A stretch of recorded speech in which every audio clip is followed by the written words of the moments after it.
everybody, and welcome to yet another episode of Gameable Audio. This week we're having yet again another composer, and it is none other than the mighty Daniel Lindholm. Hello and welcome. Hello, Chris. Nice to be here. It's very nice to have you here. I've actually been really been looking forward to this. I actually had you on my radar for quite some time. When I was doing this podcast in Swedish, I actually had my eyes on you. So, oh, really? Yes. Because I've been trying to follow you a little bit on the different kind of works you've been doing, and it's a lot of larger projects as well. And it's so amazing to see a Swedish person take his bags and move to another country and continue to work with a passion and what he loves from there. Because usually when you tend to think about things and moving to other places, it's like, you don't know anybody, and like, how do you start networking? How does the culture kind of work, and so on? And I think a lot of these questions, we're going to have these answered by the end of this episode. So, absolutely, yes. That's right. So this is going to be interesting. But first of all, my name is Kristoffer Schenström, for everybody who does not know me. And today we're basically going to go through a little bit of who Daniel is, where did this come from, and where is he now. So Daniel, let's actually start a little bit from the beginning here. What made you come into working with music first of all? Well, I mean, the interest opened up for me when I went on a vacation trip down to Ängelholm, the Swedish equivalent to Los Angeles. Yeah. And I think it was around, unofficially, it's the Swedish LA. And they had like an open air arcade at this camping site. And me and my oldest brother, we went there and we saw they had like these amazing arcade cabinets there. They had an Outrun cabinet next to a Double Dragon. And that was like the two best arcades that I like ever heard at that age. You know, I was like, my mind went off somewhere, you know. I was like, how, like, compared to the Commodore 64 or my cousin's Nintendo back there, this sounds almost real. Like, I don't really understand the specific of sounds or programming at the time. I was just too young to understand it. But I was so enchanted by this magic that's happening in front of me. And my brothers jumped in, did the Outrun thing, and we can choose songs here, you know. And the Double Dragon, we were doing co-op, and those memories that got imprinted to me so I cannot get it out of my head. It's still fresh like yesterday. These are two very good arcades as well. I can really chime in on that because, first of all, the Double Dragon is an amazing beat-em-up game, and Outrun, the music there is so freaking pure. Yeah, I mean, it's stuck with you. It's like, a flash into your head, and it's like, whenever I hear the music, it's the same thing when I have this memory of opening my mom's or my dad's closet and they have this little piece of soap in there and you smell it. And today I bought a flower with exactly the same smell. So I relive Christmas almost every day now, just thanks to that. So it's awesome. But yeah, so those games really put an imprint on me. And I said, you know, I really want to do something like this, but I have no idea how. But now this was 1987, and just a few months later, my dad bought a new computer for his work. He's a music teacher, and he's also a driving force behind the gospel choir in my hometown. I'm not very religious, but in his job, it allows him to buy stuff and write it off as a tax write-off because, music is work, not entertainment. So we got ourselves an Atari ST with MIDI capabilities. So that means he started doing notation. And I was like, wow, this was a really cool computer after the C64, but the sound chip in that thing was awful. It's like the same as the Spectrum or the Amstrad. It's like, yeah, looks good, but sounds like crap. And the Amiga, my best friend had an Amiga. I was like, oh man, that sounds so cool. And it took maybe another year or so before we got a similar sounding software that the Amiga is using called a Tracker, right? So that's where I actually started my first stumbling steps into computer composition. And prior to this, did you have any, since your father was a music teacher, do you have any teachings with any instruments or so on that kind of get you into the mindset of how you can utilize these trackers in the end? Actually, my father decided not to teach me because I really need to evolve myself first before I could get to that point. But of course, the family was always supportive of me and my brothers. So my brother went into music school. He started to play the trumpet. My middle brother, he started to play the clarinet. And then it was my turn to get into the music school. Like, I'm not sure which generation you are. Are you like the 90s? I'm the late generation? 80s, 88. Late 80s. Okay, then you know that to get into the music school back then, it was like a definitely, you had to play the recorder in 3rd grade, right? And then you were kind of like, get the opportunity to choose an instrument, and not everybody could get there. So maybe out of a class of 30 students, only 4 or 5 are eligible to get to the music school. So there was this like quality test, and after that, then we could start and think about what is going to be my instrument. And I wanted to play the drums. Not my dad. He said, that's going to be expensive. It's going to be noisy. I'm not sure if our neighbors will like that. Okay, second was an electric bass. Well, that's going to cost a lot of electricity, and you need an amp. And like he did everything to just make sure I don't play anything that's nothing he can write for. And then I tried the clarinet. I couldn't make a single sound out of it. But then we landed at the saxophone. I was like, it's kind of similar, but no, I actually got a tone out of it. Okay. And my daddy said, okay, we're getting you a saxophone. And now he had his little trio, a brass trio. So my brother on trumpet, my mid-brother on clarinet, and an instrument that kind of blends the brass and the wind, and that's a saxophone. So that's how we started when I was, 9 years old. Yeah, that's right. So with this kind of the trio of between the wind and the brass here, did you make music together with your brothers in the beginning as well, or was it more rivalry? Everybody wanted to just be the best on each of their instruments. Actually, my father tried to implement like these collars when he was doing like arrangements for like events for Christmas or stuff like that. So he arranged a lot of brass and wind stuff for us, and so that was like his little dream come true. He actually had a bunch of musicians with him that he doesn't need to pay. Well, joke. We got paid from the church for the events, but it was like, all right, I got my band here now. Yep. And then, of course, my oldest brother, he had to leave to go to Ängelholm's music university over there, and he started to educate himself and to become a trumpet teacher or a music teacher like my dad. So he kind of follows my dad's footsteps. My mid brother, he just continually went on to study an extra year at the gymnasium. We call it PUMU, på utbyggnadsmusikkurs, or whatever you would say that in English, right? So an extended musical course, 1 year. So it used to be 2 years, so you just added 1 extra year to it. Okay. Yeah. And now, for me, I was still like, okay, it's only me left with my dad and mom. My mid-brother just went to the United States to go to LA to be an au pair for a while. And so that meant I had a lot of things to think about, like, okay, what am I going to do now? Next step is to get into some kind of college, gymnasium, right? And of course, I had to follow my brother's footsteps. Yeah, they went through the music gymnasium. You should do it too. And there was this enormous pressure to, now my family name in my hometown started to get a reputation.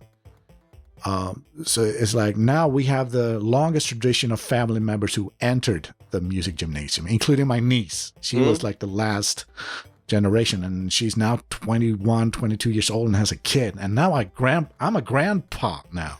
This is weird. I'm a grand uncle. This is so weird. Yeah. Time sure flies. Time flies. Yeah. So I'm extremely proud, and I wonder what the next generation of the Lindholm family clan will still be in existence at this music institution. So I'm wishing everybody there good luck. But yeah, for me, I'm not really a competitive person. I always think this is kind of like an alpha trade, and now we have the Sigma male thing that's going on YouTube. I'm watching this like, yeah, I can identify myself with that. I don't really music. We cannot compete with it. It's all objective. Oh no, it's subjective. You know? Everybody, yeah, you cannot really please everybody, and yeah, that's not my aim with music. My aim with the music has always been to support, not to be the forefront. So that's how I look at it. And now after my 3 at the gymnasium, it was time to figure out where I want to go next. Like, okay, I need to get to university level or equivalent. So I asked my dad, and I told him, yeah, okay, so you let my oldest brother go to become a music teacher, right? What about me? And he gave me this little insight on the side, and he said, well, what I know about you is that you write a lot of music. You play a lot of instruments. You should become a music producer. He just flat out said it. I was like, okay, well, what does a music producer do? If it's not so different from what I do. So I started to study about it. And of course, Max Martin came up on my head, on my radar a lot. And of course, one of the biggest ones when we grew up. One of the biggest ones. And of course, Björn and Benny.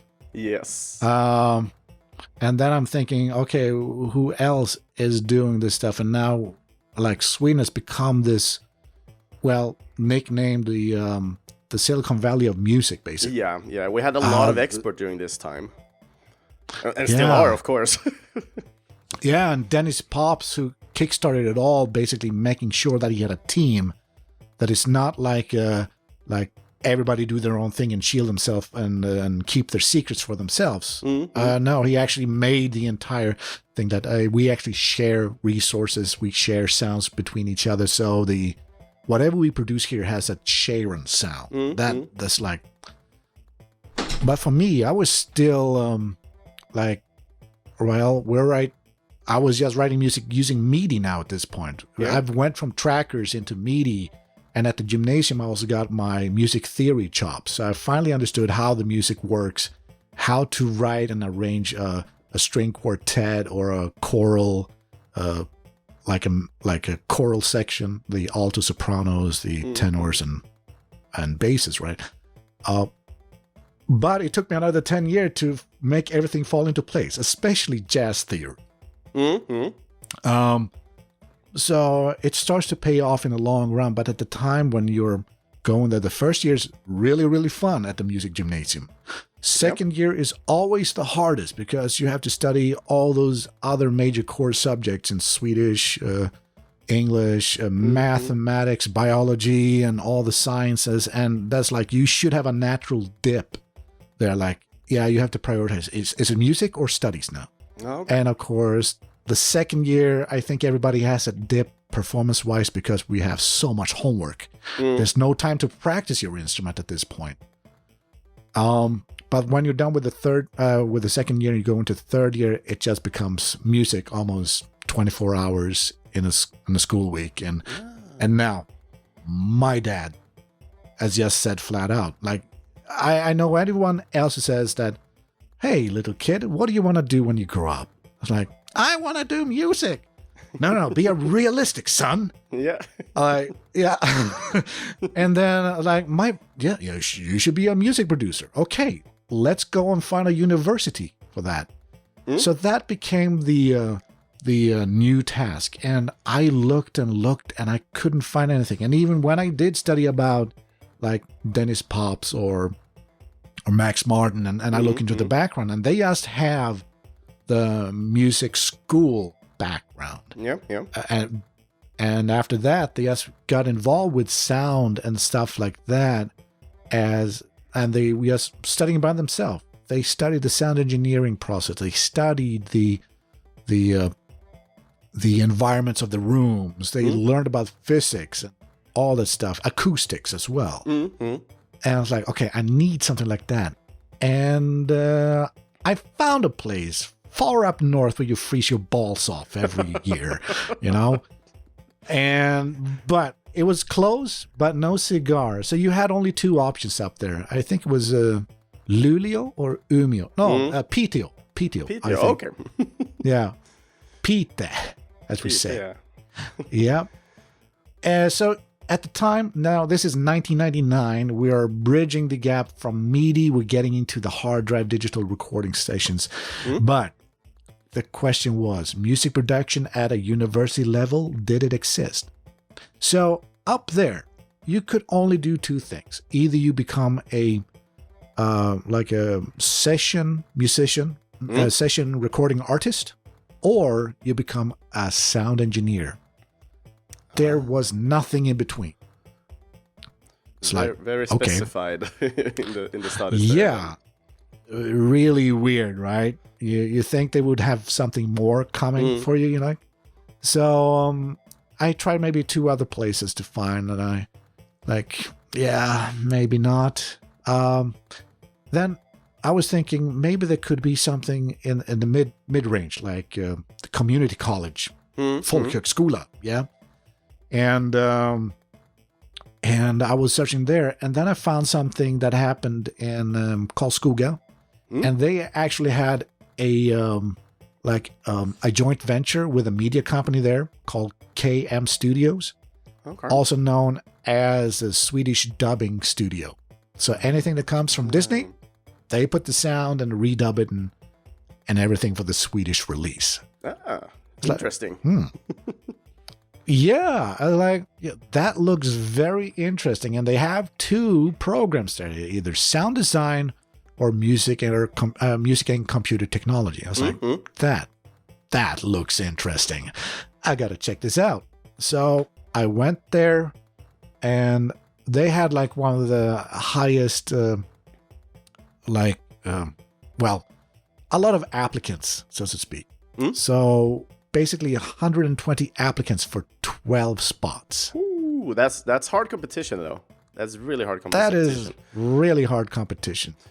And then again, you know, I don't have that competing brain. I don't see this like, I mean, if they like it, they like it. If they don't like me, well, then that's it, you know? Yep. But you had to do the test like everybody else. So we had a music theory test. We had a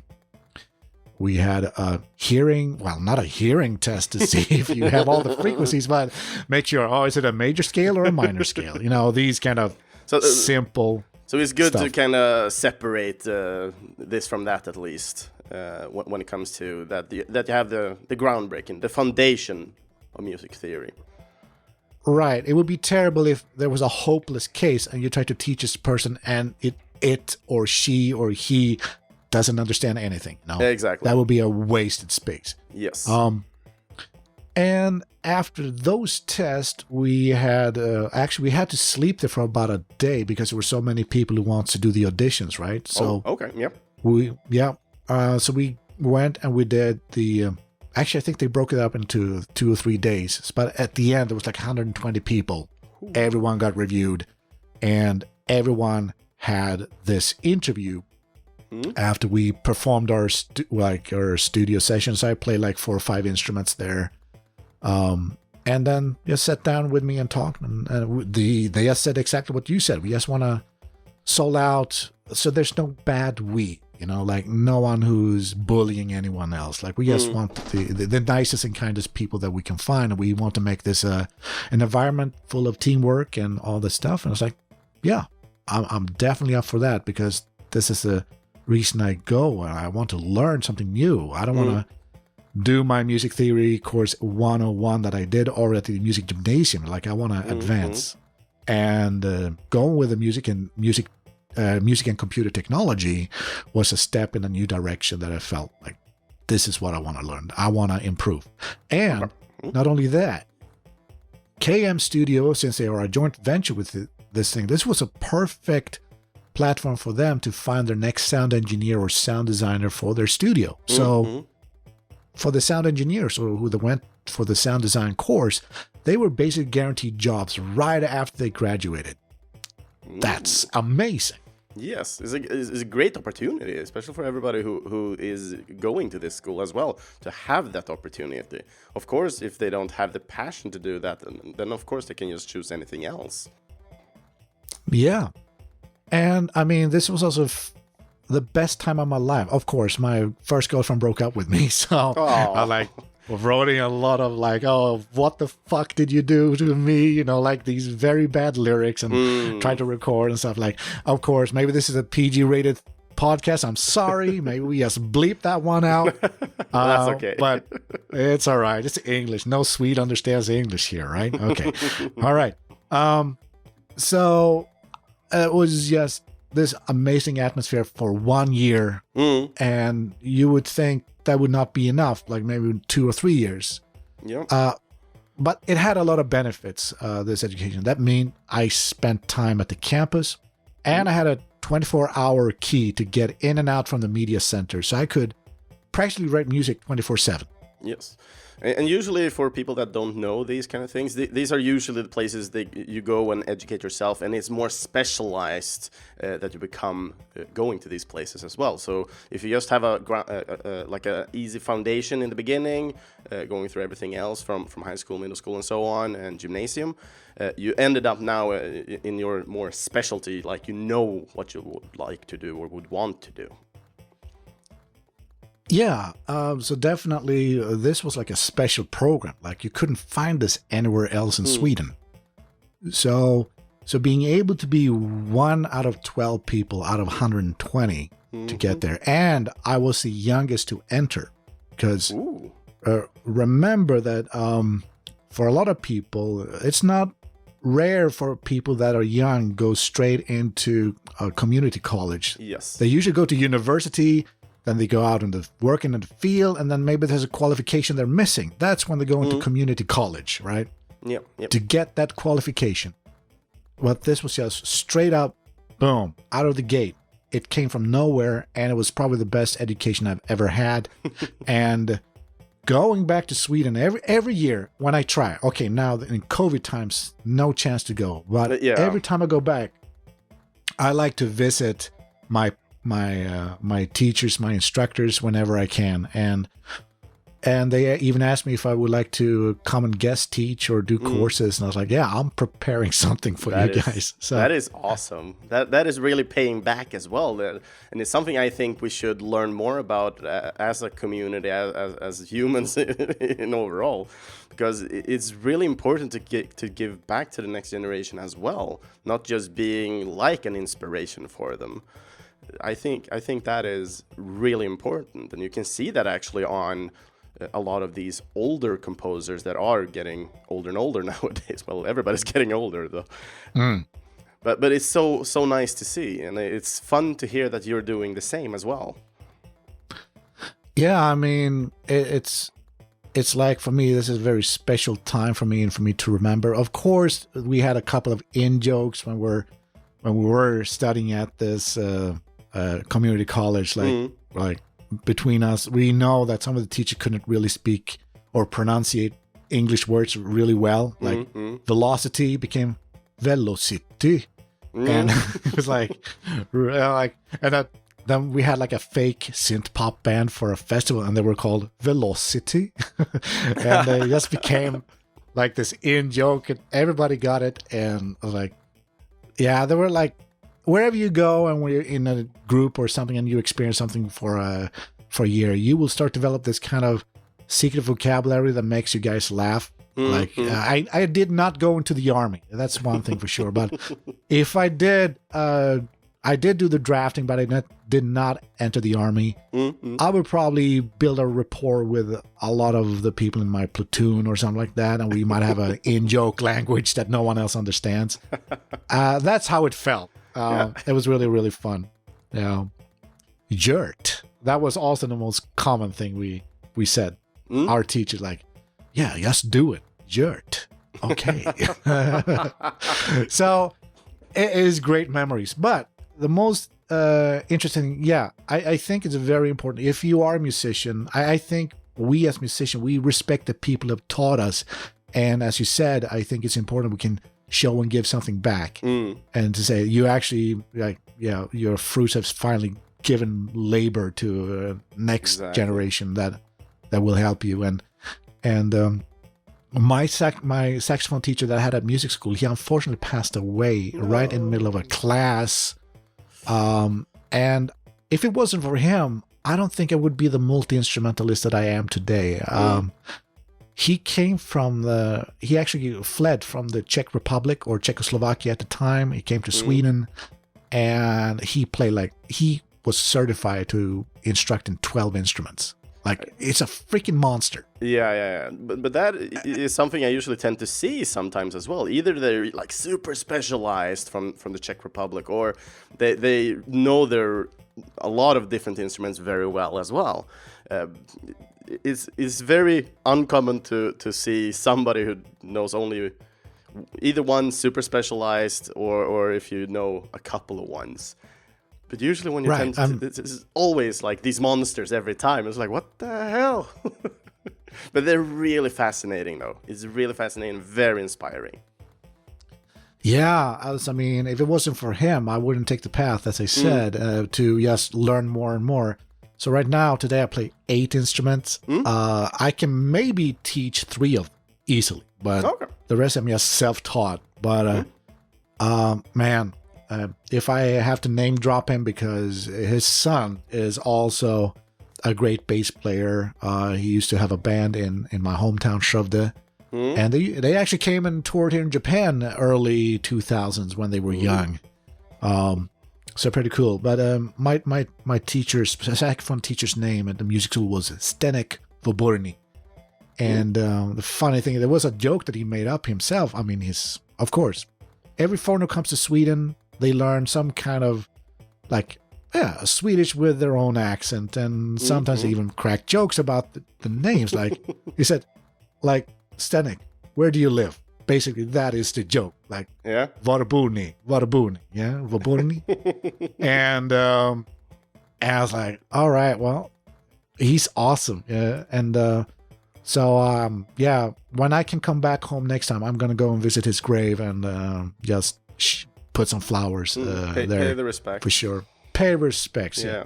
But then, not only that, I also then go to the music gymnasium back in my hometown. I just visit all my teachers. I think that's something that we should do, especially if you are in the creative field, if you're a dancer, you're a painter. I think we have a special bond with the people that taught us. I think that's very important. I don't see people at the the social program go back and visit their teacher. For them, that was just school, right? Yeah, I could agree to that as well, because I'm from the metal industry in the beginning, and I've never visited my own school back in the day. But I have visited some of my former working places, for example. All right, yeah, that's cool. At least you're paying respect, like very few people do. So that's very great. Few people do. I think that's why I kind of resonate with you on this topic. I really adore doing this, because every time you usually go to these places, everybody's like, "What the hell are you doing here?" I was like, "I'm here to say hello and just see how you're doing." It's like I've been thinking about you, and you've been in my mind for quite some time. I really miss you guys. But they're like, it's your free time, do something else, get away from here. It's so weird. You got anything better to do? Exactly. Yeah, right. Yeah, the Swedish pessimism. Yeah, exactly. But then again, so after you've done your studies and everything, I know you have a little bit of a special case here, because from what I understood, sooner after you're actually moving away from Sweden, and there's a story behind this why you moved as well that I think is interesting.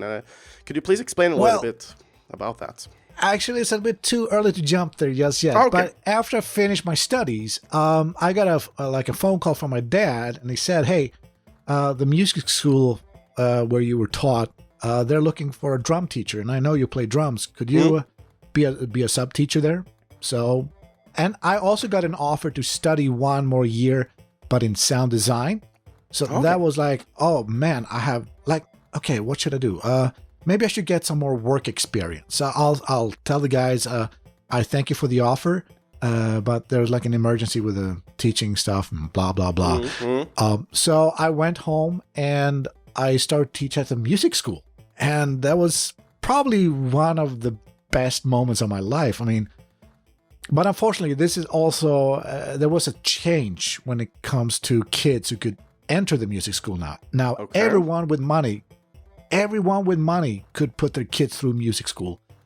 But the motivations of the kids were all very different from situation to situation. So, we could kind of see here that maybe we've seen some parents forcing a way of thinking, a way how the society thinks they should behave entering the school right now. They don't have the same raw passion that the kids before had, because they got in with the passion, most likely. Right, and skill. Yeah. So anyways, I had a Tuesdays once a week, and I was teaching the students, and then I got more students in keyboards all of a sudden. And then I got to teach at a public school, which was hell on earth. Oh my God. Like, doom. You got nothing on these kids. Sorry, give me a machine gun and you will dead in 2 seconds. Yeah. That's how it felt like. But the stranger thing was that I was actually following a guy's shadow.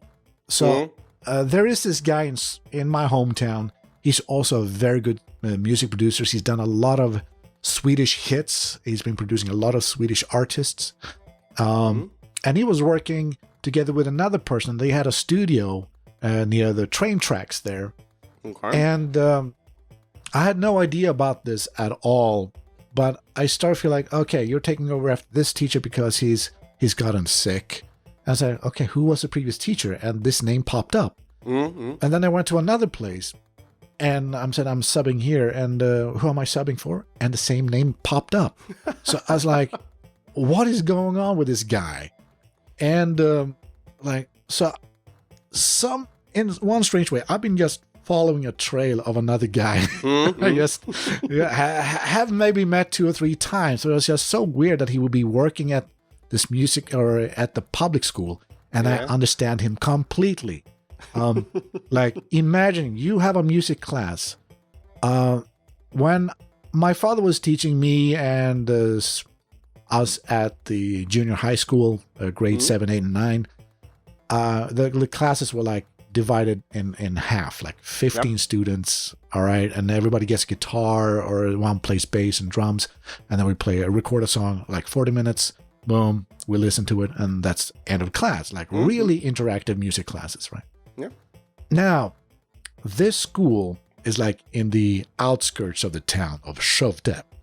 I'm not going to mention any name of the school, but I think you know who you are. And they had a new principal who actually was the principal on my other school where I studied at the junior high when I was young. So I know the guy, and he knows my dad, of course. So, of course, they are looking for a music teacher. And who else is in the town now? Okay, me. But I have not taught a public school. That's a whole different beast. And I thought, well, if it's like my dad's place, like 15 students, everybody get to play an instrument, or I will teach them to play a song, and then we're going to do it. But the first class was just, okay, we have kids in course 4 and 5 together. No. 30 students from each class, 60 students. You have a choir, that's what you have. I have a big white noise in front of me who doesn't listen to what I'm saying. And of course, if you're a sub teacher, you are a freaking target. Like, they're not going to respect you. No. So I said, well, you see all these instruments behind me, and I know you really want to play them. Let's lay down a few ground rules first. And I said, well, if you're not behaving, I cannot let you play these instruments. So we're going to have special music reports. Bring CDs, let's talk about music lyrics, and then we're going to try to sing songs based on that. That was my idea. Yeah. Because there was no way I would be able, because the younger kids will always prove themselves to be more tougher than the older kids. So, yeah. Oh, natural selection. You are cruel. And I was like, after these days, I told my dad, this is insanity. I understand now why you had to go to a different town and just get away from this for a while and then come back home. It was just to recharge the batteries to survive another week. Get rid of that white noise. Yeah, get rid of the white noise. And I think the kids now, no respect for the teachers whatsoever. No. And I got myself involved with some other teachers there at this school. Okay, now here's the thing. Believe it or not, but I was bullied throughout my entire school. For me, I hate bullies, right? Mm-hmm. But there was nothing I could do. Not even my dad could stop the bullies at the same school where I was studying. And I felt ashamed about it. But I said to myself, I need to make a difference here. And one day, we had 3 girls. They're from Sudan. And they were going to do a presentation about Destiny's Child. Mm-hmm. And I thought, okay, that's good. That's really, really good. And they had like a 10-minute presentation. They played 2 or 3 songs. And they explained the songs, the meaning of it, what's the aim, like all these great facts. Mm-hmm. And then I said, that was a great presentation, everybody. Let's give them an applause. And then this guy in 4th or 5th grade, like I had different, he just stood up, did the Roman salute and said, out with a pack. I was like, okay, you and me, we're going to have a real talk now, you freaking Nazi. Mm-hmm. Okay, so I told, all right, sorry kids, you guys recess, go have fun. I'm going to talk to you. And I went after the guy. And of course, with Swedish school laws and stuff, they said you cannot strike a student. You cannot put your hands on your students. You cannot do anything. I found a bypass. I could grab his clothes. So I managed to catch the guy holding onto his hoodie. And I said, now we're going into the head office of the, the headmaster. The principal's office. Yep. Yeah. And and then we sat down and I told the headmaster what this kid has already done. And of course, he is shocked. Like I said, you have a lot of kids in this school and this is the first time you hear anything? Like, I want to call his parents. We're going to have a talk. And they managed to get involved. And I said, well, your kid has been behaving in a way I've never experienced. And from that moment on, that kid became one of the best behaved students I've ever met. Mm-hmm. Like, that was it. Like, why couldn't they do it before? A sub-teacher had to go in and do this. Yeah. This is absurd, So I think maybe in school, factors I've seen from my own experience as well surrounding this, and it's so crazy in so many ways that usually somebody with the new passion and everything comes in and needs to make this change, because over time. And this is usually something I see on is not unique to schools. You see this in every workplace. People tend to lose that flair over time. And I think for teachers, it even goes out faster because of the white noise. Like everything is just chaotic most of the times. And they have most of the things against them. But I still do say, try to experience that. I mean, even if you're not a teacher, but say you have to sub somewhere just because this workman or whatever, agency that you might sign up to and say, hey, you need to go and teach a class at this school. Mm-hmm. I just say, experience it. And then he will say, I will never get kids again. Okay, I know what I'm going to miss if I'm having kids. Like, it's a waste of time for me. And of course, the earth is getting a bit overpopulated. So, I give it a little bit of a pass there. But it's all right.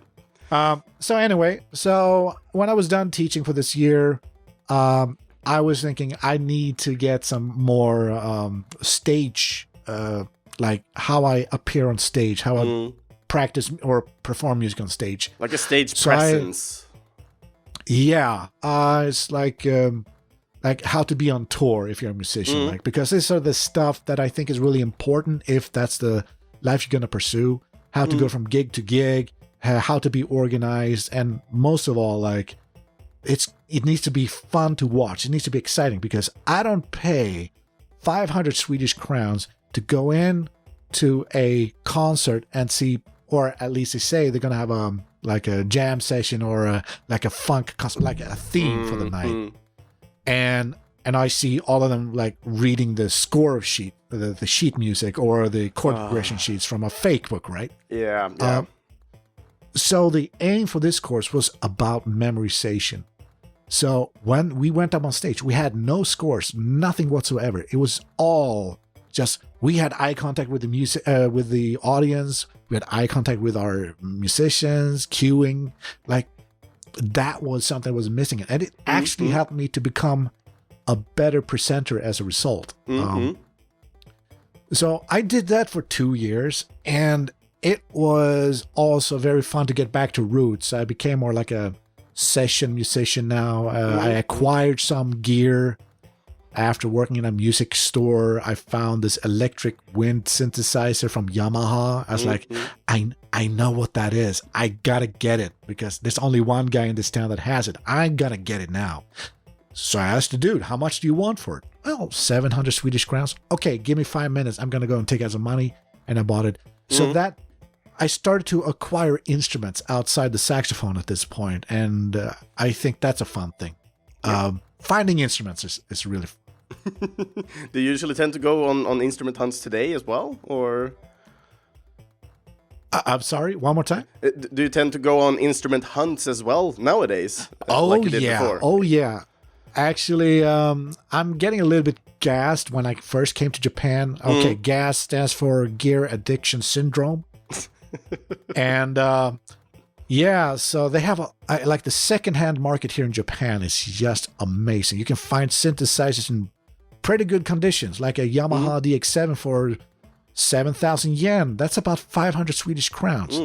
And it got everything is working on it, even the aftertouch. It's just amazing. But awesome. I did not acquire it, but I could. But after COVID, like it's like all these music stores are just disappearing, and all we got left are the secondhand stores that are called Hard Off or Off House. Or Hard Off is a terrible name for a store. It just invokes all the sex jokes. Yep. It's like, hard off. But yes. Considering how Japan is, they're very technological, and also they're quite open about sexuality, considering and comparing to Sweden. Well, I mean, they have an image of Swedish people like, okay, so whenever you travel and you find a country you're going to be working in, and if your language skills are really up to par, like you're going to become an English teacher or a cultural teacher. So I ended up teaching at a language cafe. And then this Japanese guy comes down and says, and they have a view like, freedom, Swedes, free sex. Like, no, not really. Consensual free sex. And it was just really difficult because it's like the Americans have this erotic view of Swedish people being so incredibly sexy all the time. You know, I was like, especially with the blondes. Yeah, too many naked gun jokes with that stuff in the movie there. So it's weird how to see, but there are also a lot of good things about Swedish people in Japan. Like if you say you're from Sweden, you get a total different service than anybody else sometimes. Because Japan has looked at Sweden as the model country. They want to become the next Sweden. That's their dream. That's very interesting. I know that they're very fond of us, especially our language. They like how melodic it sounds. I myself like Japan. I've never been there. Would love to go there someday. Well, then you should come and we can hang out. Definitely. For sure. Definitely. Yeah. But yeah, so considering we kind of went off a little bit early maybe to Japan here. So if we're going back to the second hand here with the synthesis. Right. So I was working as not a prao, but if you go to the unemployment office, you can get like these places where you can actually practice and still get a little bit of money from the government, right? So to get work experience and not exposure like we get today. Right. So So I was teaching at a music school. I was teaching at a public school as a music teacher. And then I had this little side gig, like demoing synthesizers in the store and maybe putting together cables and shit. And then, let's see, and after that, I went to the touring program, like performing on stage without anything in front of me for 2 years. And that's when the wonderful world of internet happened to me. Like, of course, 1997, Yahoo Chat. The best thing ever. Oh, yeah. Now we're going back. Sorry, millennials. We are going back to 1997. Just for a little bit. But I was making a lot of friends on Yahoo Chat. And I went to a Chicago chat room. I went to a Taipei chat room. And I met this really interesting woman in Taipei. And she came over and visited me when I was at this touring program, and she also did a guest teaching segment just for fun, you know? So I was like, okay, cool. And then she went back home to Taipei. We actually, well, you know, we kind of had a very nice relationship, we would say, but then she just disappeared, face off the earth. I was like, okay, what's happening? Anyway, I need to save money, but I just couldn't go yet. I think. So this is 2002, 2003. So in 2003, when I'm done with my studies, I went to Taipei. I still typed on this Yahoo chat thingy. Yeah. And I was brought to a place by another of my pen pals in Taiwan. And she said, you can come to and stay with us here at Taichung University. At the Providence University. Providence University. That sounds amazing. That sounds like gold. It sounds like vineyards from Falcon Crest, you know? Like, that's the image you have. Yeah, it's a powerful name. Right. It's a powerful name indeed. So I get there and I see like this big white wall. The golden letter says Providence University. Welcome in. And we get through this campus. And then we get to the campus and I said, oh, there are windows and there are air conditioning units outside the windows. Must be very good for them to stay here. Like, and then my friend who's from the Philippines, she said, oh, that's the girls' wing of the university. Okay.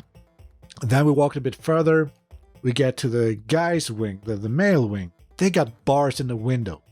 No aircon. And there's only a flapping wind thingy up in the ceiling. It's like, this is a fucking prison. Yeah, they're literally prisoners. Yeah. I love the contrast. I signed up for prison for 2 weeks on my own accord. And they closed the doors at 9 p.m. It's like, yeah, if you're outside, then you're F. You know, if you're inside, you're F if there's a fire. You can't get out because they put these metal shutters outside the door. And what was I doing? But the only thing I had in mind was like, I need to contact this girl again. And I typed, and then we got contact again. She came and picked me up, and I went to Taipei. And that's where I got my first real work experience as an English teacher. So I was teaching at a newly built school. They were looking to get like a safety clearance. So I was actually teaching illegally in Taipei. Okay. And I said, when do I get to sign the contract? When can I go and change my visa and all that? Yeah. And the people there like, 2 weeks. 2 weeks.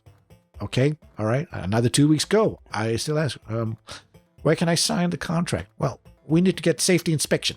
2 weeks. 2 weeks. And I just kept repeating. And then suddenly I get this very strange message back from home in Sweden.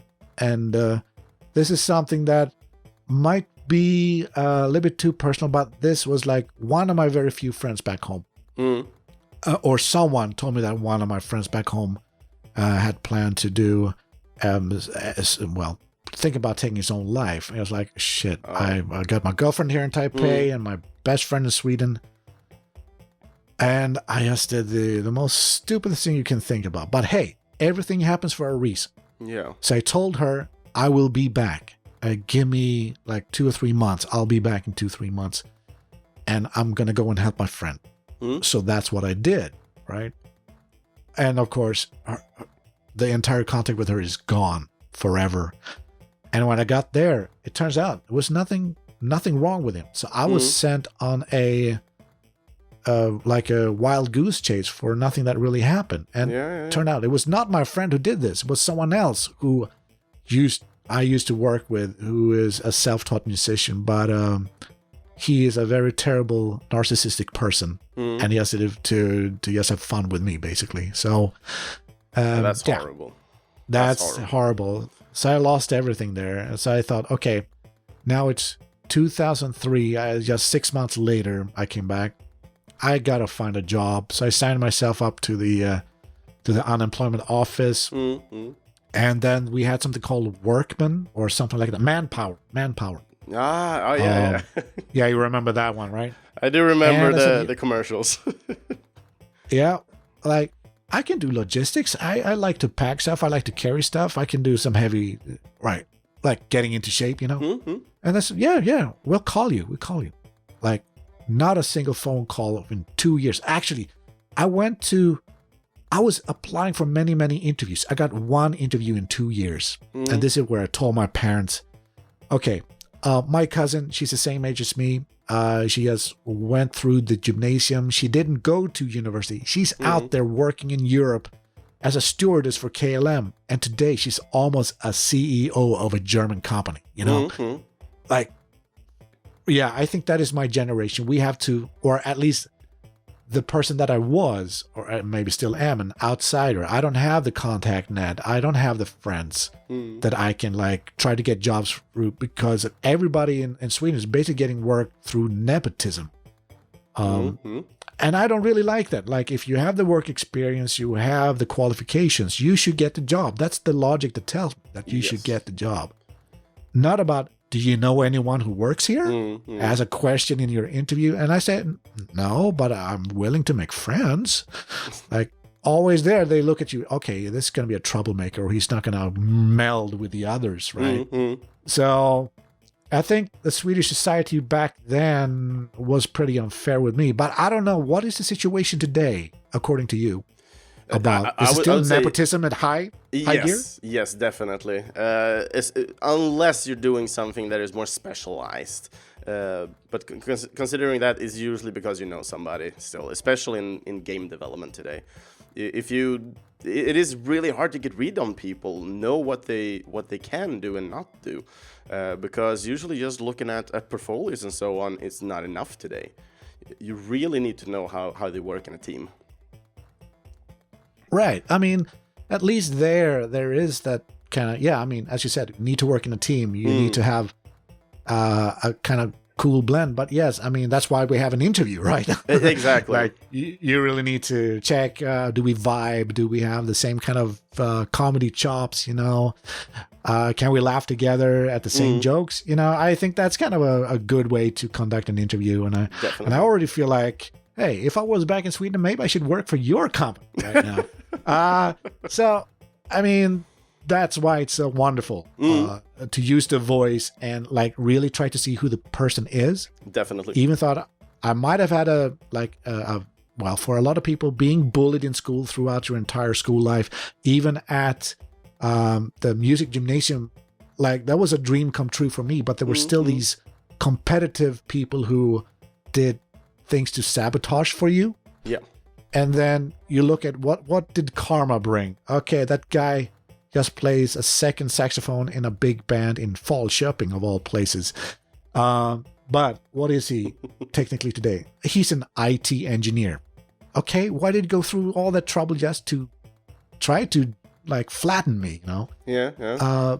So sometimes I think about that, but unfortunately, karma hit him in a very bad way. And I'm not going to bring that up here, but let's just say, karma's a bitch. That's all definitely I can say. And it comes and bites him in the ass. That's why I kind of like karma sometimes as well, because, well, sometimes you're like, okay, everything is against me, and then 1 year later or something like that, something just fall into your lap, you get super happy, and then you just take a step back and like, what the hell happened? And then you're looking back and it's like, okay, this person has it awful now. Yes. Right, a little bit of Schadenfreude. Yeah. If Sie können Deutsch gut sprechen, yeah? Yeah, I was forced to learn German. Not my favorite language. But hey, it's okay. I can teach German classes in Japan and no one would know the difference. So I'm happy with that. All right. So for 2 years, one work interview, and he just told me, okay, I need to do something. I have some of my roots when I was doing the tracker music on PC. So I have like a small team from the demo scene. So I was suggesting, why don't we start a computer game development company? Like the Silence, who created Pinball Dreams. Yes. Or like all these other amazing stuff like Jesper Kid and their Hitman series. Like IO Interactive now today. And like, I want to do something like that. And this is 2005 or 2004, 2005. Like I'm in all over the place, right? And I said, yeah, we don't think it's a viable thing. I mean, the only big thing that managed to come out of it was like Battlefield 1942. What else has Sweden done at that time, to really break through? Yeah, because considering all the different things that kind of came, especially from the demo scene and so on, we got the toy, for example, we got the UDS and so on, but this was also before we had DICE. And there weren't that many companies, and a lot of these were really just young kids running a show that they were passionate about. Right, Starbreeze and Gothenburg and Uppsala, like everyone had their close-knit team, so there was no chance to be part of the music production or sound design because they got their guy. Exactly. So, all right, well, then I was thinking, all right, I went to Taiwan and I got a job within 2 weeks just on English skills alone. It shouldn't be any different from me going to Japan. So during 1 year, I actually, from 2004, I found this Swedish studio. I got to do praktikplats. Like just getting a little bit of fee or payment from the government while I'm studying at the studio. And this was like a good precursor of new technology that I haven't experienced since 1999, 2000. We went from tape to all digital now. And it was an interesting experience with this music producer. But again, remember that guy who I was ghosting for? I was following his ghost. He was supposed to be his partner at this time. He left because something happened at the studio. I was like, what's going on with that name? You're still following him. I'm still following that ghost. So all I could do was just try to work there, save money for an air ticket to get me to Japan. Maybe you're schizophrenic. It was you all along. Maybe it was. But now we come to the coolest thing that ever happened to me. So one of my drummer friends, he was also subbing drums for this drum teacher that now became a math teacher now. But we were having this little funk band in our hometown, and we was practicing the hits. We had a few gigs outside, and then when I was working at the music school, I befriended the guitar teacher. His name is Bo Alin. And he's renowned to be one of Sweden's best classically trained guitarists, and he's a freaking monster in metal and jazz. And he was studying at Ingesund, the same school that my oldest brother went to study to become a trumpet teacher. Yes.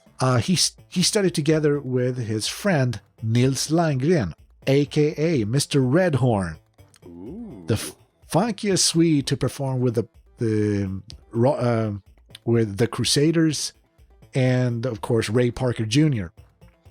So from 1995, I heard an album with Nils Landgren called Live in Stockholm with the Funk Unit, and it was one of the best albums I've ever heard. It was freaking cool.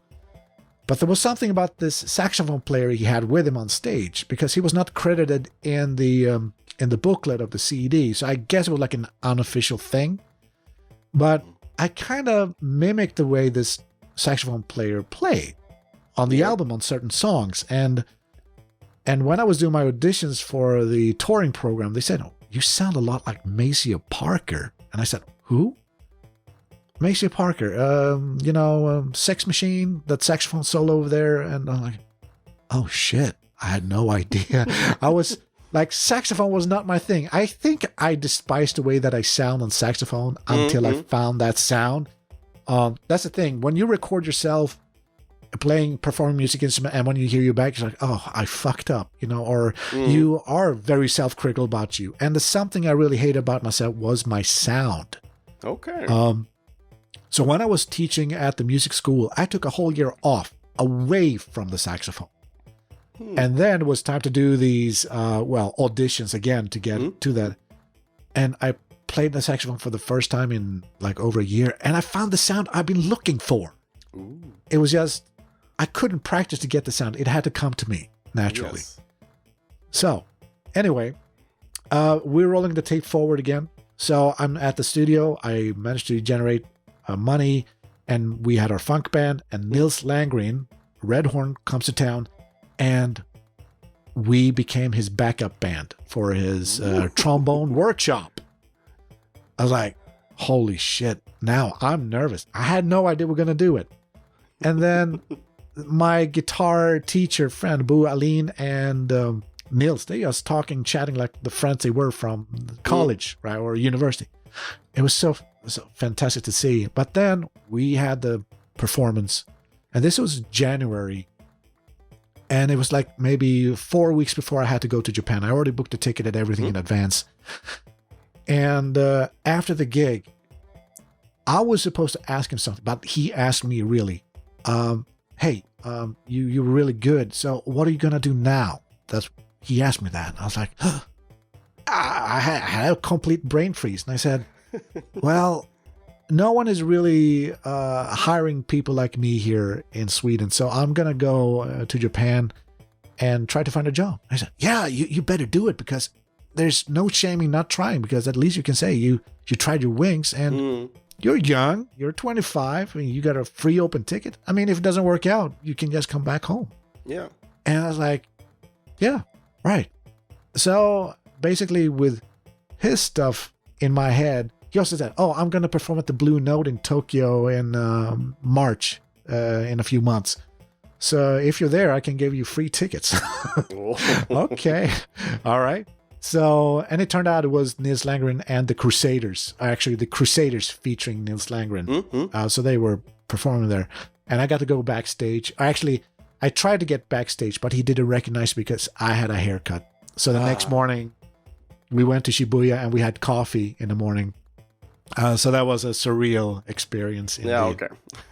But now I've been in Japan. Now I finally got to Japan. But getting here, as you said, it was not easy. Because first of all, at the time, I did not speak a single lick of Japanese. And arriving at the airport, I had like a whole list of people I'm supposed to call who could come and pick me up. Yeah. And even before I got there, like, this is like a bad movie that just happened. Like, on the day I was supposed to be leaving Sweden, I was staying over at my hard rock friend's house or apartment in Stockholm, somewhere in the outskirts, right? And yeah, I used to be a metal keyboard player in a rock band at one point. Yeah. So, and I always knew that he was driving around in a very cool looking Opel sports model with no markings on it. So really cool car. And I arrived at Stockholm and I said, yeah, you can pick me up. And then it was like it was a Mickey Mouse car from that Christmas special we always see at the time during Christmas, right? The one with all the gadgets and so on. Yeah, and have that strange engine that just sounds like someone's farting, right? It's like, yeah. And I was like, hey, what happened to your car? Well, that one's in the factory. This is the loaner. Okay, all right. I had no idea. And it's super cold, right? Anyway, so we went to his place and his wife, and I said, hello, I'm just going to sleep here for a few hours. And around 5:30, we need to leave to get to the airport. That's what I told him. And we set our clocks. I set my alarm. I plugged in my phone to charge. But this was just like that movie Home Alone. There's a huge storm.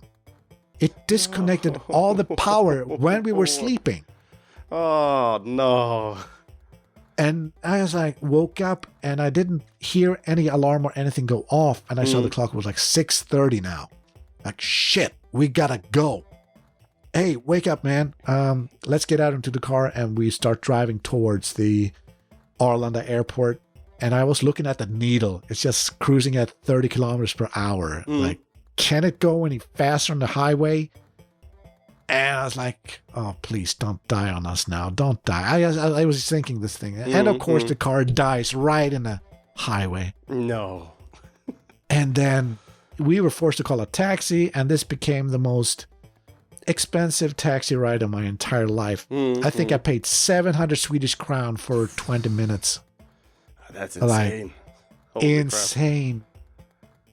Night tax, according to him. But it was like, it's like 7 o'clock this morning, right? Yeah. And so I rushed into the airport. I checked my bags in. And then I asked the lady at the counter. So my first flight is going to go to London Heathrow. Is it still here? I said, no, it actually left. But there's another flight coming in about 2 hours. Okay, cool. So you can take that. You have an open ticket, so that's no problem. All right. Now at this point, I wish I wouldn't... What? Google is just haggling right now. And I put it in airplane mode. You're lying. Just heard something. Yeah. So now at this point, I wish the lady could have told me that. There's only one flight from Heathrow to Japan, but she didn't tell me that. So I went on the next flight. I came to Heathrow doing the transfer, and he said, "Yeah, you just missed the plane." I was like, "What? Oh. You have to wait another 24 hours." So I was in the terminal, sleeping for 24 hours, holding on to my computer that I just got, my saxophone and everything. It's like, I know Heathrow is not a friendly place for tourists. Yeah. So I was just trying to wait out the entire thing, and then the next day I could get on the airplane and fly to Tokyo. And at this time I wrote to my friends, "I'm sorry, I'm going to be 1 day late." And then I went, and then I arrived in Narita airport, and again I arrived and I had this little list. I said, "I'm here," and I start calling people on the phone. No one answered. I was like, shit. What is going on? Like, all right, so I have to sleep one more night in another terminal. Because that's always so nice to do. Yeah. And for the this back. time, yeah. And now, here's the first time I actually learned some Japanese.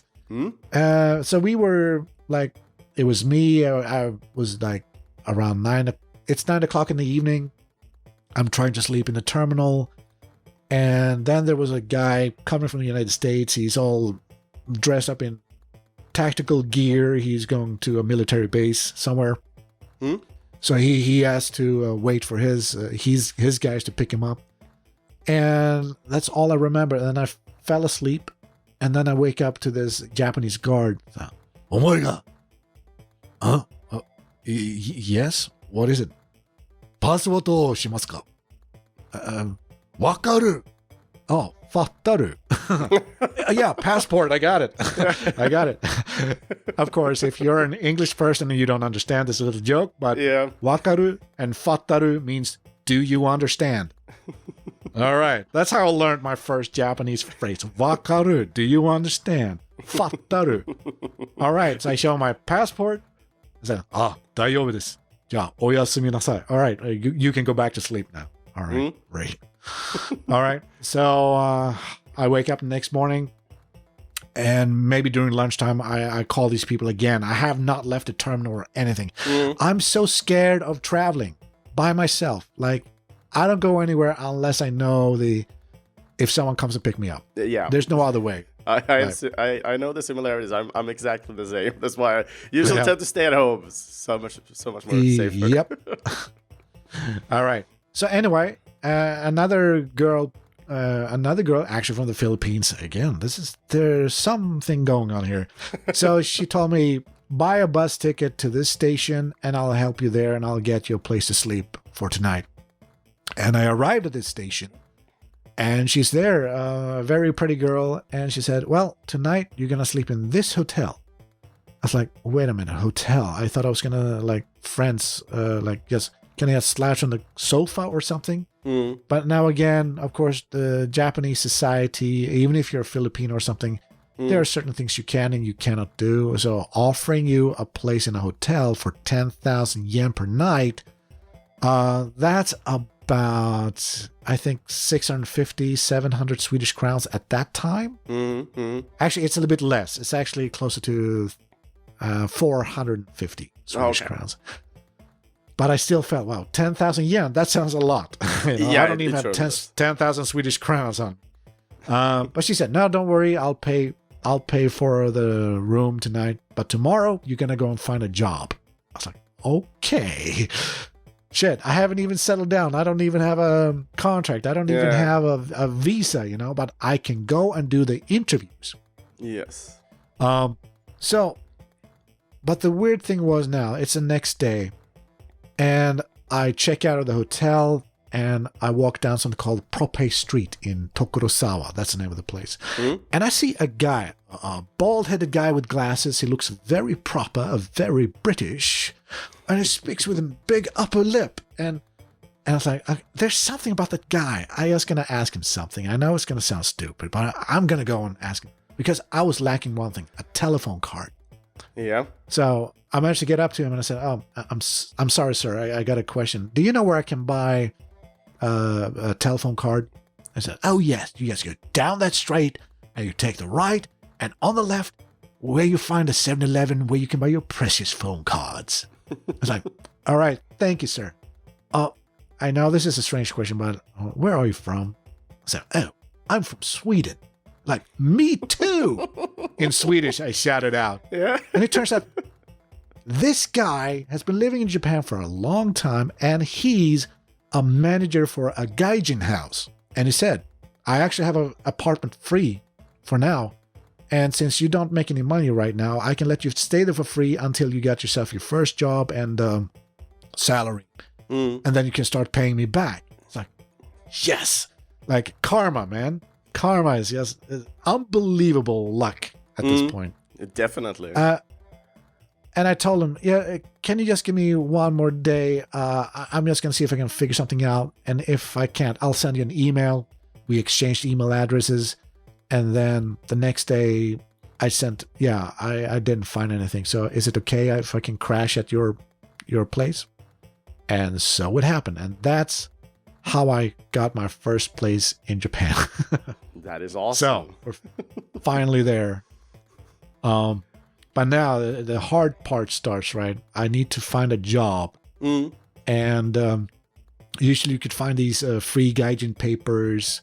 And sometimes the newspaper would, of course, have these posts in it and say, hey, you can apply for this. We're looking for teachers. We're doing that. But then I said, I want to put an advertising myself. So I said, media composer available for work in TV, radio, movies, and computer games. For interview, please write to me here and contact me. Boom. I sent it in. And 2 weeks later, I get a message. And they say, we would like to have an interview with you. We have a media company. Can you come to our office? And I went there. I had my laptop and music prepared. And after that, they say, okay, we're going to sponsor you with a visa. I was like, okay. That was like my third day. Actually, after 3 days, I sent this thing. 2 weeks later, I get that interview. That would not happen in Sweden. That's the craziest thing, right? We sure like to take our times. Oh, yeah. We'll call you back later. Fat chance, right? Exactly. So I managed to get the visa. I had to go outside the country to retrieve it. And of course, the visa that I got was really special. And this is something you never get on your first try. At least you never get 3 years on your first try, especially for the field of work I was applying for, according to the Japanese government, I should apply for an artist visa. Oh, okay. They don't give those out unless, like, they've been very hard when it comes to, like, artist visas giving out to dancers or Filipinos working in nightclubs and stuff like that, just to get away from certain laws that are happening. Yeah, right? yeah. But for me, I got 3 years on my first try. Went back to Taipei because that's a city I know the best. Yes. And then I came back, and then I was starting to work for them, but they still said, well, we cannot guarantee you work all the time because we're such a new media company, but hey, your English is pretty good. And you're very Genki. You have an energy. You maybe you should start working as an English teacher. Like, okay, again. Taiwan was a little bit of a strange case for me because I was teaching kids there, and it actually became more like a glorified nursery, kids' nursery, rather than me being an actual English teacher. It felt like they were bypassing laws just to get me. But they didn't provide a contract, nothing like that, so I could just leave then without any penalties whatsoever. Yeah. But now being here, I got in contact with people who needed teachers of some kind, and I started teaching kids again. And oh my goodness, these kids are so well behaved. We have another type of hierarchy there as well. Pay respects to the elderly and so on. That was more common, of course, in Sweden back in the day, but I'm thinking about 40, 50 years at least. Yeah, we have to go back to like post World War II. Yeah. Right after 1950s, where people thought smoking cigarettes would make you healthy and all that shit. Yeah. But considering being a teacher in a new country where you don't know the native tongue, how was it to be an English teacher there? Because you couldn't really communicate that well with kids, I guess. Well, the approach I had to this was that they told me, do not speak any Japanese in class. Okay, that one is done. Okay, that's fine. But how the hell are they supposed to learn if I cannot speak a little bit? That would be fun, right? So, it's like trying to get I them just to tried listen. to speak very simple. Actually, I played games with them, like Simon Says, or find the mistakes in the pictures or stuff like that. So I did a lot of these visual like takes, visual aids and tools like that. Yeah, and sometimes we even did raps. It's like one kid came up with a sentence and the next person had to try to like rhyme to a beat. So I had a small portable DJ thing with me, and it was really, really fun. But of course, those classes are still going on, and they were like privately funded by this community of parents who want their kids to have English classes in the afternoon.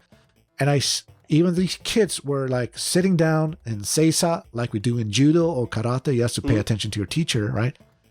I said, you guys need to play a little bit more. So I actually encouraged them to get up and be wild and crazy, like Swedish kids are all day. Yeah. Like, no, I had to bring that energy into the classroom. So they were like, oh, cool, we can actually do some fun stuff here. And getting paid for doing it. So that was great.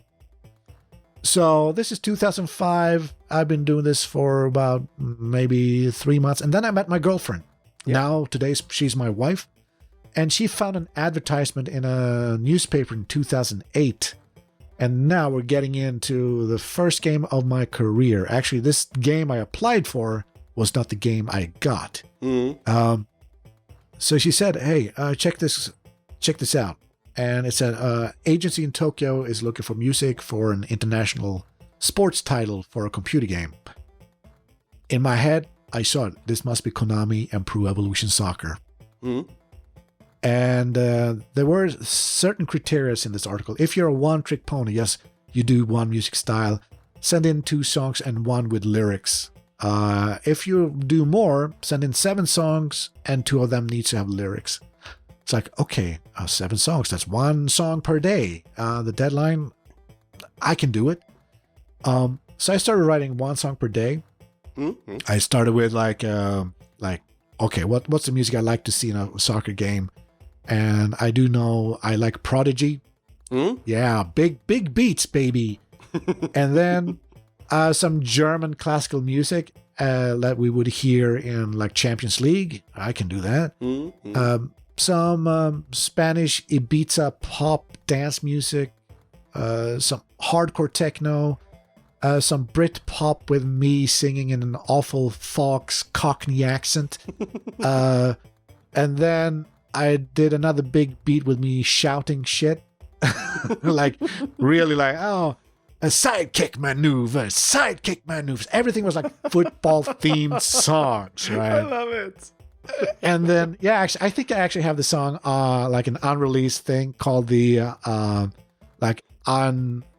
think it's Unofficial Soccer Album as a playlist on I can link it to you later.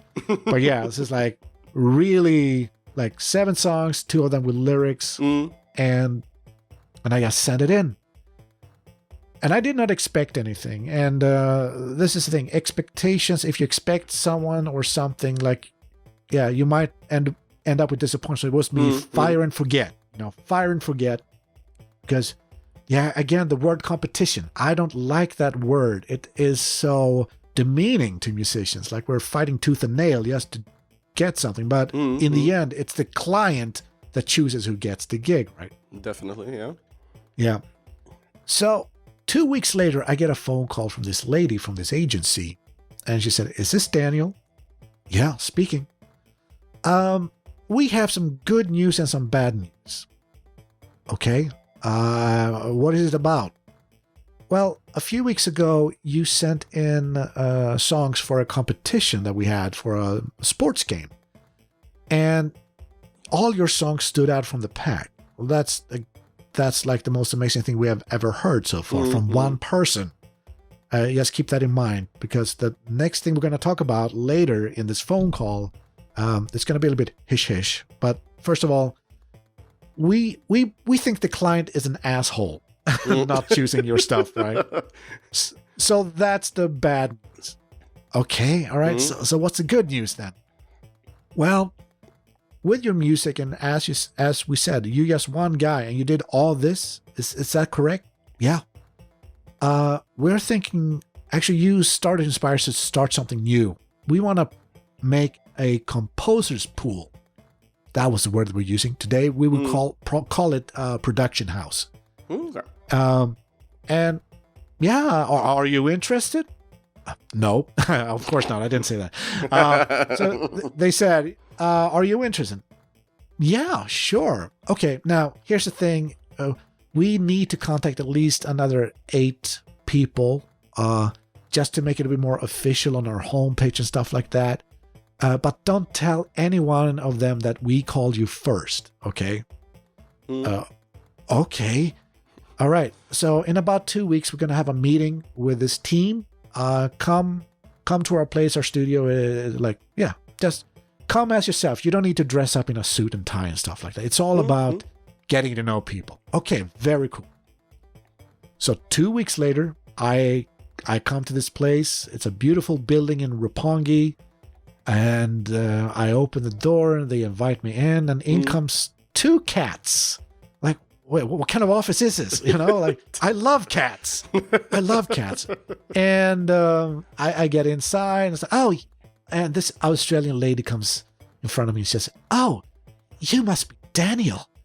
We heard so much good things about you." It's like, I barely know the people, but oh yeah, they heard my work, obviously. Yeah. Oh yeah, please sit down on this sofa. And I sit down and up jumps this one cat and lies down in my lap. I was like, okay, I'm in heaven now. You're stuck. This is good. I'm stuck. All right. So, and then more people start dropping in and we start having these conversations. Who are you? And I managed to make friendship with a German guy. And it turns out that he and me, we have a lot of things in common, even the same kind of humor like Swedish people do. And he could just call me up and say, "Hey, what are you doing?" It turns out that he lives quite nearby my area at the time because of his divorced ex-wife. So he had to come here and visit his kid and stuff like that. So whenever he's there, he calls me up, "Hey, want to hang out?" I was like, cool. Like, I feel like I'm back in Sweden. I actually have someone to talk to. Nice. Yeah. Okay, so I met him at this party and then we had the meeting. Okay, so you've all been invited here like Ocean's 11 style. And now we're going to tell you why you're all here. And okay, so you know about the Composer's Pool. Great. But we actually have your first job with us. You're going to be writing music for the next Pro Evolution Soccer game for the Nintendo Wii called Playmaker, 2009 Playmaker. And they picked this German guy to be our team leader because he's like a language freak. He speaks like 8 languages flawlessly, like including Japanese. So he could be our communicator. And with him and me, we became the 2 guys who were choosing what kind of songs we should emulate, and then we tried to distribute it among these other composers with us. And it turns out that this was a great idea for the company, that we actually have all these people with us. And of course, we ended up writing about 80% of all the soundtrack for the entire game. And that was like one of the first things that we ever did. And I think the response from the Nintendo Wii crew, like I hear people doing like these little playlists, and a lot of my music ended up in the trailer for like VGM at the time, like very crappy, low resolution videos by these days. But they picked like 2 out of my 4 songs to be part of their presentations. Like, cool. But that was it. That was our first game, Pro Evolution Soccer 2009 Playmaker. Yeah. So before I think it's time for us to start listening to the first track soon. But before that, I just wanted to ask to get one clarification about the pool of composers here we had, or the sound house. Was it more of an international style with people all over the world, or did you have like a majority of Japanese composers in this composition? Well, this agency was started to help foreigners in Japan. So we were quite a mixed lot. Well, not quite a mixed lot. Most of them were Americans. Okay. And then me as a only Swede and my German friend. And then we had one guy who was Japanese, but he was like adopted by an American family. So he had like a very different life, like being Japanese and adopted by an American family. And then I have this like mixed culture. It was really cool to see. And he was, he still is a freaking amazing producer, I would say. And then we had, most of the guys were from the States. So I would say 5 from US, 1 German, 1 Sweden, 1 Japanese. Yep. Okay, technically. Okay. Yeah. Awesome. But with that said, I think it's time for us to start listening to the first track of this week. I know this has been a long talk, everybody, but now we're getting into the good stuff as well. Of course, everything before this was super interesting, super good as well. But everybody wants to hear the first sound of the week as well. I'm pretty sure they want. So with that said, we're going to listen to the track Highlight from Pro Evolution Soccer Playmaker from 2009.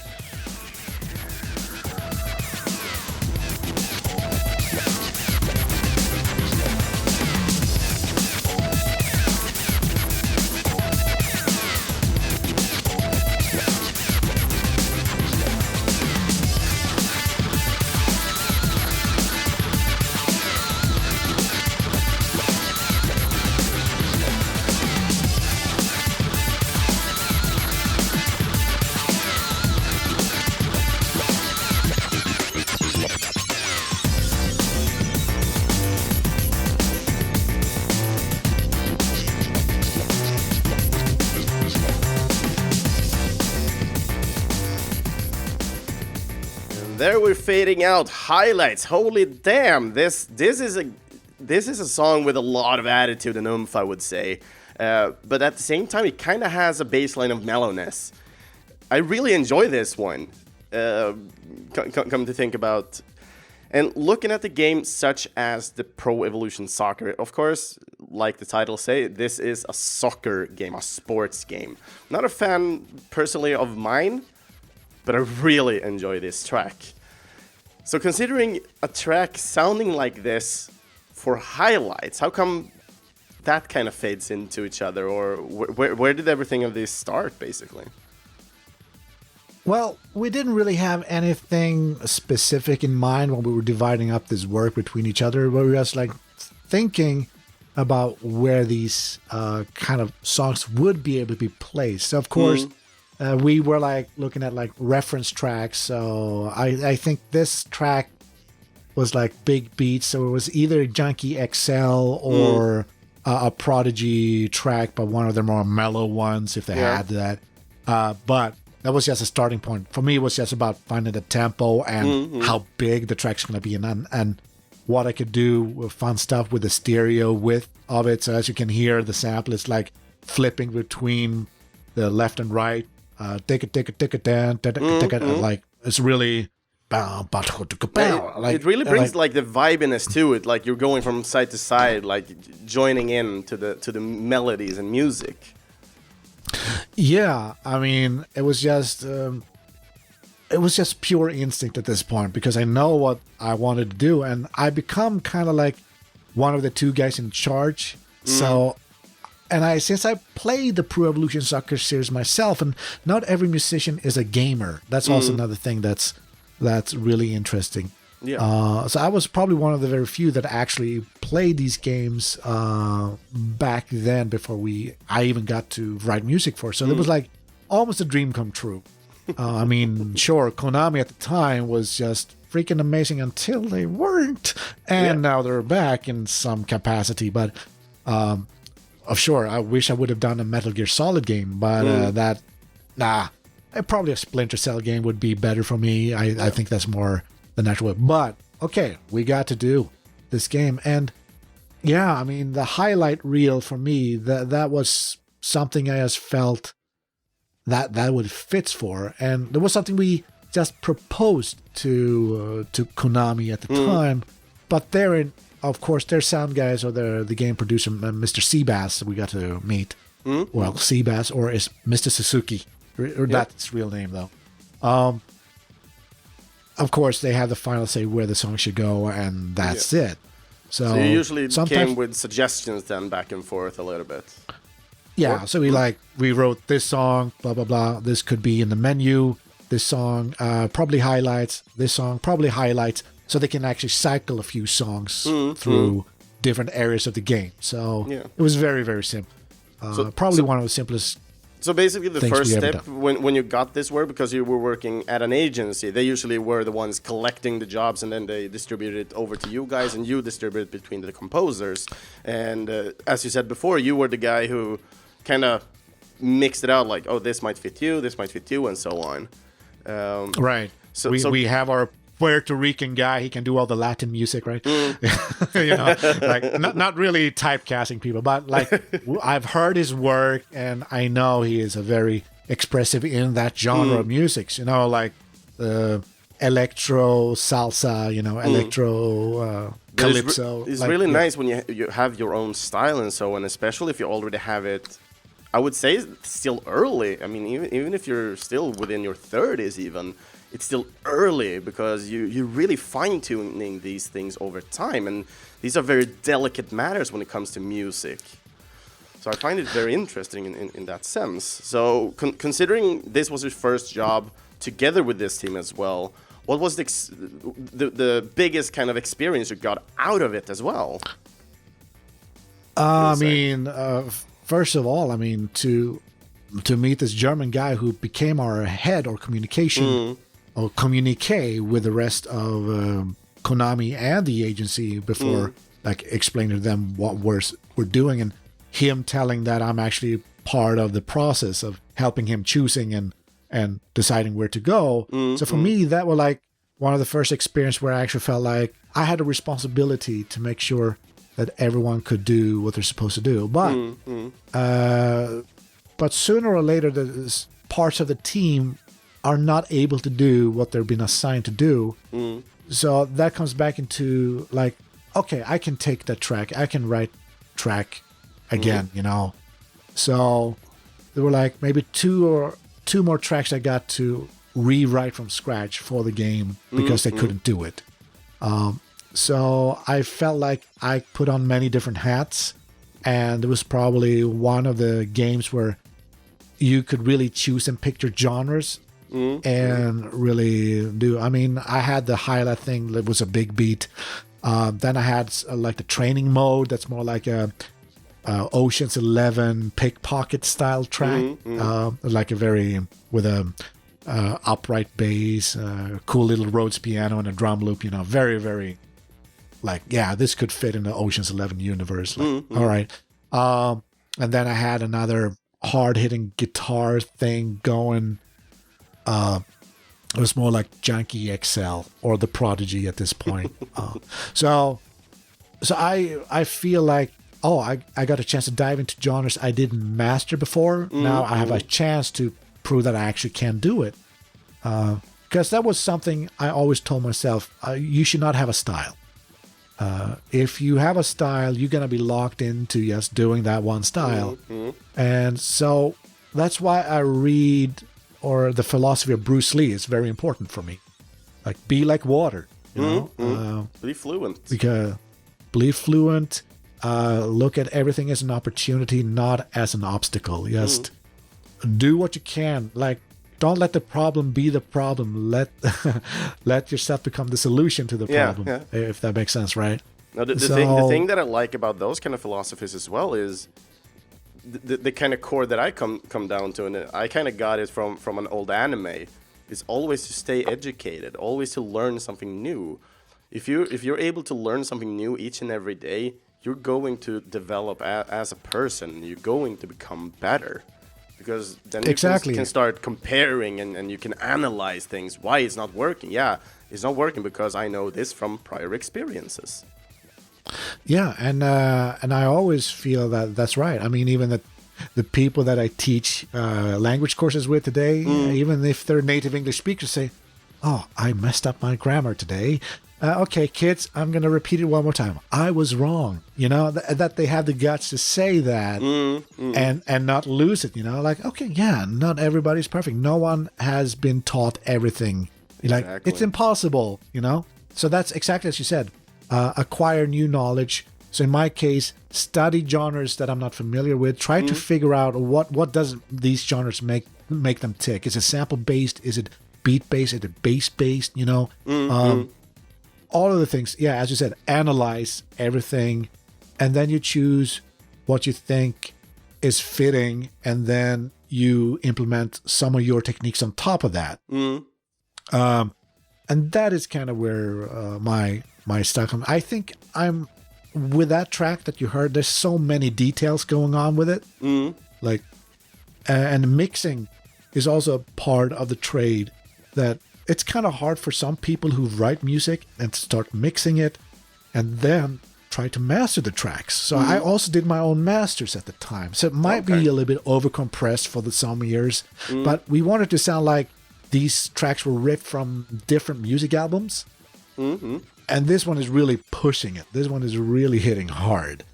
And it was something I really wanted it to be. But I have okay, sure, I was being taught by KM Studio, the Swedish Disney studio, about songwriting. But mixing and mastering, those kind of stuff were not really on the agenda. It was all about writing and arranging music from that on. So from 1999 to 2008, when this game came in, I had about maybe 5 years trying to educate myself about what's a good mixing level is, or what's the point of mixing music in a certain style, you know? So that's the thing, educate yourself for any new thing. Like, don't go in your old ways all the time. Yeah. Because it could be boring. It could be really boring. Yeah, you could get boring by yourself, your own, like, methodicism, I would say. Is that a good explanation? No, but considering, like, for me, I like to do new things all the time, because if I start repeating the same patterns over and over again, I tend to get really bored with myself. And that usually tends to just delete my passion for what I'm doing, and then in the end, I will make less of a product. I mean, today everyone has access to computers, and you can just throw in music loops and stuff like that. So there is a certain musical morality that I have as a creator that, I stay away from loops as much as I can. But sure, there are a few loops that end up there, but they have either been processed or flipped, or they've been cut to like infinitum and back. So there's like no anything of the original left that can be presented as an original. Yeah. I think that's the way you should do sampling. Like in this thing, I'm actually cutting almost like a DJ. You hear that little voice in the background. You hear some of the, I think it's some of the guitars. They don't play the full phrase. It's more like a guitar hit.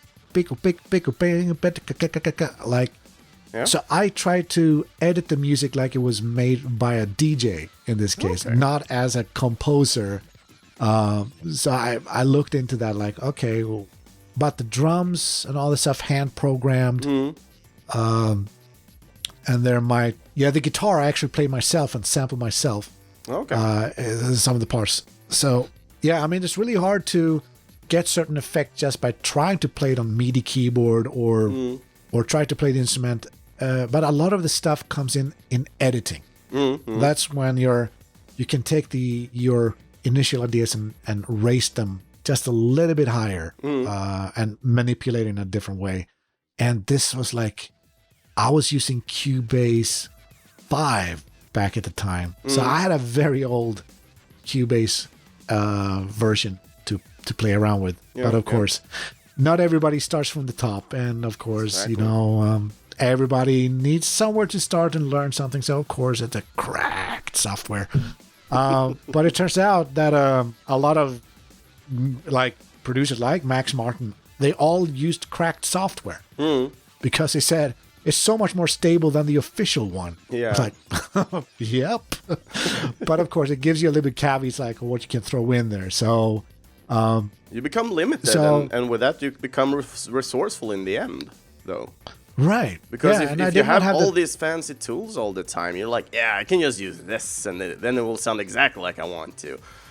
But then at that point in time, when the software you are using, if you're a modern composer, then, for example, when that cracks down, you're like, okay, it doesn't work, fuck this. But as one from the older school, you're going to be, okay, this cracked down. Don't worry, I'll fix it. Because you know the old ways. Yeah, we all have to start from somewhere. So for upcoming inspiring composers, we know you don't have money to buy the software, but you need to learn it somewhere. So of course, going with a crack. And remember, the crackers always say, if you start making money with your software, buy it. Yes, and definitely. That's obviously the best cause, or at least buy the package and put it in a bookshelf. So you can say that you own it. Yes. From there on, I think anything is fine. But I mean, that's the thing. Music software is extremely expensive, and even if you go for the cheaper version, you cannot really do everything that you want in your mind, especially if you are semi-pro or amateur and you want to go into the pro area. Then you might be better off getting the top edge package that you can. And work from there, because if you go with the pro packages of software, you usually get, sometimes if you're lucky, if you bought it in the middle of its lifespan, you might get a free update to the next version, which happened quite recently with Cubase. I bought Cubase 11 last year around, I think around September. And then they as well, we're going to release a new version of Cubase soon, Cubase 12. And you bought the Pro version of 11, we're going to give you Cubase 12 Pro for free. Like, it's a grace period. Fantastic. So you could be lucky that way too, that you get 2 programs for the price of 1. Definitely. But of course, it's an investment. And if you're like, you really would like to get in there, of course, I say it, we all need to start somewhere. So don't feel ashamed by it. Even the best producers have been using cracked software to get where they are today. Of course, everybody buy this stuff when they reach their apex. But of course, this song, the methodology behind the highlights as a development was, I think I started with looking for cool sounds that I could manipulate, and that little guitar thing that cuts, and then that voice sample that I tried to scratch. I think I used some kind of DJ plugin that you could actually click with your mouse and drag back and forth to create that scratch. So you have a virtual DJ board. Yeah. Right. Yeah. Exactly, like a virtual DJ board. And I sampled myself doing that, and then I did the cuts manually by cutting with a cutting tool on the timeline, and then make it work time-wise. I mean, I'm not a DJ. I don't scratch stuff. But at least I got the sounds I wanted. And then the bass line, the drums, all of that was like pretty much like psyched in. It was synced, and there was the track. So that's how I did it. But then, of course, going to the next stage. Okay, I've written the track. Now I need to try to decorate it. That's what I call it. Like, what are the little specials in there? Like, panning the stuff around to create this kind of vacuum suck effect between the left and right ear. Mm-hmm. And I think that's the most defining things of that track. I think it's that sound that defines the track from the kickstart. And then I just try to figure out, are there too many elements, or like, are there facing problems? If so, I go to the next stage, which is, kill your darlings, as we call it. So make sacrifices as well. Yeah. And from there on, when I found if it's not too busy now, I can start mix. And for this project, it was probably one of the only projects I mastered my own tracks. Yep. But for later stuff we're going to talk later, the process have changed a little bit. So, where do we go from here? What do you think? Yeah, so in consideration to this, there's still kind of two things I would like to kind of touch still, considering the Pro Evolution Soccer game. First of all, since it is such a large game, considering soccer, you have a lot of different teams and so on. So the spread of tracks usually can differ a lot. And of course, we see this in a lot of other titles you've been working on. Since you have this richness in your background and so on, it feels like you're very comfortable always trying something new. You're always, if you already know that type of style, it's easy for you to go and do that. But considering when you're working in a group like this, when you already know certain things, when it comes to the songs you had for Pro Evolution, there are more kind of similar to each other as well. They have this kind of grungy, rocky kind of vibe to it. How many different kind of tracks did you have with another style that were more unique, I would say, then, in Pro Evolution?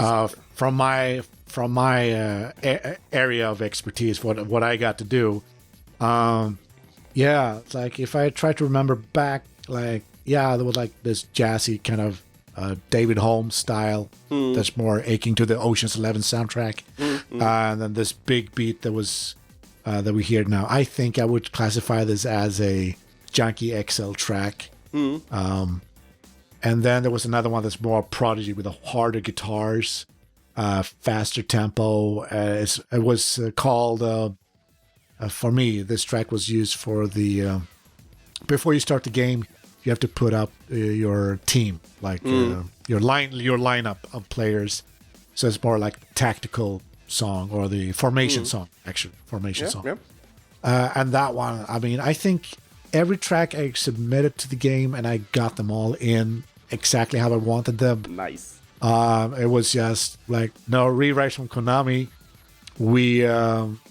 So I felt very comfortable. Of course, then with the other guys, the guys who couldn't clear their task, I had to take their music styles and make it what was the description of their reference material. This was supposed to be like a Latin track or stuff like that. Okay, well, then I'm going to have to do a Latin track today. Great. One more song to the board, right? And I think it's all about my musical education, the way that I grew up, and as a classically trained musician. Yeah, I mean, it's weird to say that saxophone is a classical instrument, but I started off playing classical etudes for saxophones that were actually for flutes, some Mozart and stuff, and then we started getting into the jazz stuff. But then going to the music gymnasium to be sitting in a big band, getting used to other constellations of band formations, world music, choir groups, like drum circles, learning cultures through different beats, through music, has always been something. And then this other education, like, I've been taking, like, being part of vocal classes, trying to learn to sing. But one course, we had a good vocal coach. She is probably one of Sweden's best singers, I would say. And I'm sorry if I forgot her name, but she could sing anything. Anything from like classical opera to death metal to Mongolian throat singing to jazz and to Swedish folk style singing, like cooling. Impressive you know? register. A super big thing. It's like, okay, the voice is something I also need to start to train. So I need to start developing my own singing voice as well. So that's what I've been doing for the last 5 years. I'm actually, we might come to this later, but it's a big surprise. If you like Donkey Kong, I do. yeah. I mean, coming to Japan and finding people to work with or like to perform with, or you can go out to these jam sessions in the city. Okay. And most of the jam sessions are either managed by a person or someone who is playing on the scene around in Japan. And it's a great opportunity to try to find people that you would like to start a band with or something along those lines. Oops, sorry, scratch my glasses onto the mic. Is this something similar to when they had these? Because I think it's more common that they have these after-school clubs as well. Is this some similarities to it, that people try to get clubs and jam sessions together? Oh, they're very different things, especially if you're a school student. You cannot really go to jam sessions too late, and it's alcohol involved sometimes. Okay. But I don't drink or smoke, so I'm good. But I think if the kids here in Japan like doing their afternoon sessions in like orchestra stuff, sure, they start their own bands too. But that could maybe be something later that they will like go for, you know, like coming up with a new punk band or something. Yeah, I mean, there's so many guitarists here in Japan. It's like an overflow of guitars. If please get some of them out of here, because some of them are so good that they need to be on the international stage. And of course, drummers. There's this girl called Yo-Yo Ka. She plays Led Zeppelin and all that, and she's like, I mean, she gives me the goosebumps when I hear her play. And that's where I could finally understand my dad, how he feels when I was playing music with him, and he has to play like, it's like, you got the gift from God. Like, for me, I don't like that. I don't really like when someone says you got the gift from God. No, it's just practice. Yeah. It's just practice, hard practice. But to see this girl and play, and I can feel my dad, how he felt about me. And that is a wonderful experience. That sounds great. Yeah. But considering this going out on jam sessions as well and so on, is this a way for you also to first of all network a little bit? For example, if you don't, if you're planning to work on a specific soundtrack or something like that, might there be cases where you're like, okay, I don't know this instrument, but I know this guy from the jam session who was really good at it. Let's bring him into the studio. Right. That's another opportunity. If I can find somebody, that's the problem, because a lot of the jam sessions have always been like, oh, the guy leading the jam session, he's a professional musician. He's like a bass player. He's like, yeah, he's American. He brings these cats from the United States to sit down with the jam session sometimes. And so like, they are like no contest. They are like the musicians you should try to be with. And I've been trying to get to these jam sessions, show what I can do with my electronic wind instruments and my wind setups, and try to do it live, to be a whole brass section and make like 3 people sound like 7, you know. That is what I try to do, to become an EWI musician, not a saxophone player. But there was only one guy who understood what I was doing, and he became my I would say our band, or actually more like a unit. So we're like a duo. Yep. But I do a lot of pre-programmed music stuff. We love Sting, we love Genesis. Now I sing Phil Collins all of a sudden. So he turns out to be Mr. James Norwood Jr., and he's also the voice of Donkey Kong and Super Mario Kart games or stuff like that. That's awesome. So I got him, like he said, well, we're going to be performed together, so I'm going to give you free singing lessons. So thanks to him, I finally found my voice being a singer. So that was a good trade-off for sure. But I've been to so many jam sessions and nothing has come out of it. And when I went to that last jam session, I said, if I find no one here, I'm quitting music for real. Like It's like, it's not always about sitting in the studio. I want to be out and perform and do stuff as well. Like, I look at my dad. It's like, okay, he's teaching, he has his choir, and he has his band. You know, there's so many aspects to being a musician. You can do all these amazing things, not just do one thing.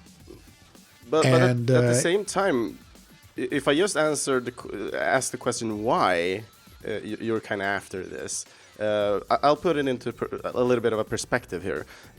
Because recently, and even a couple of years back, we've seen some of these like super famous composers.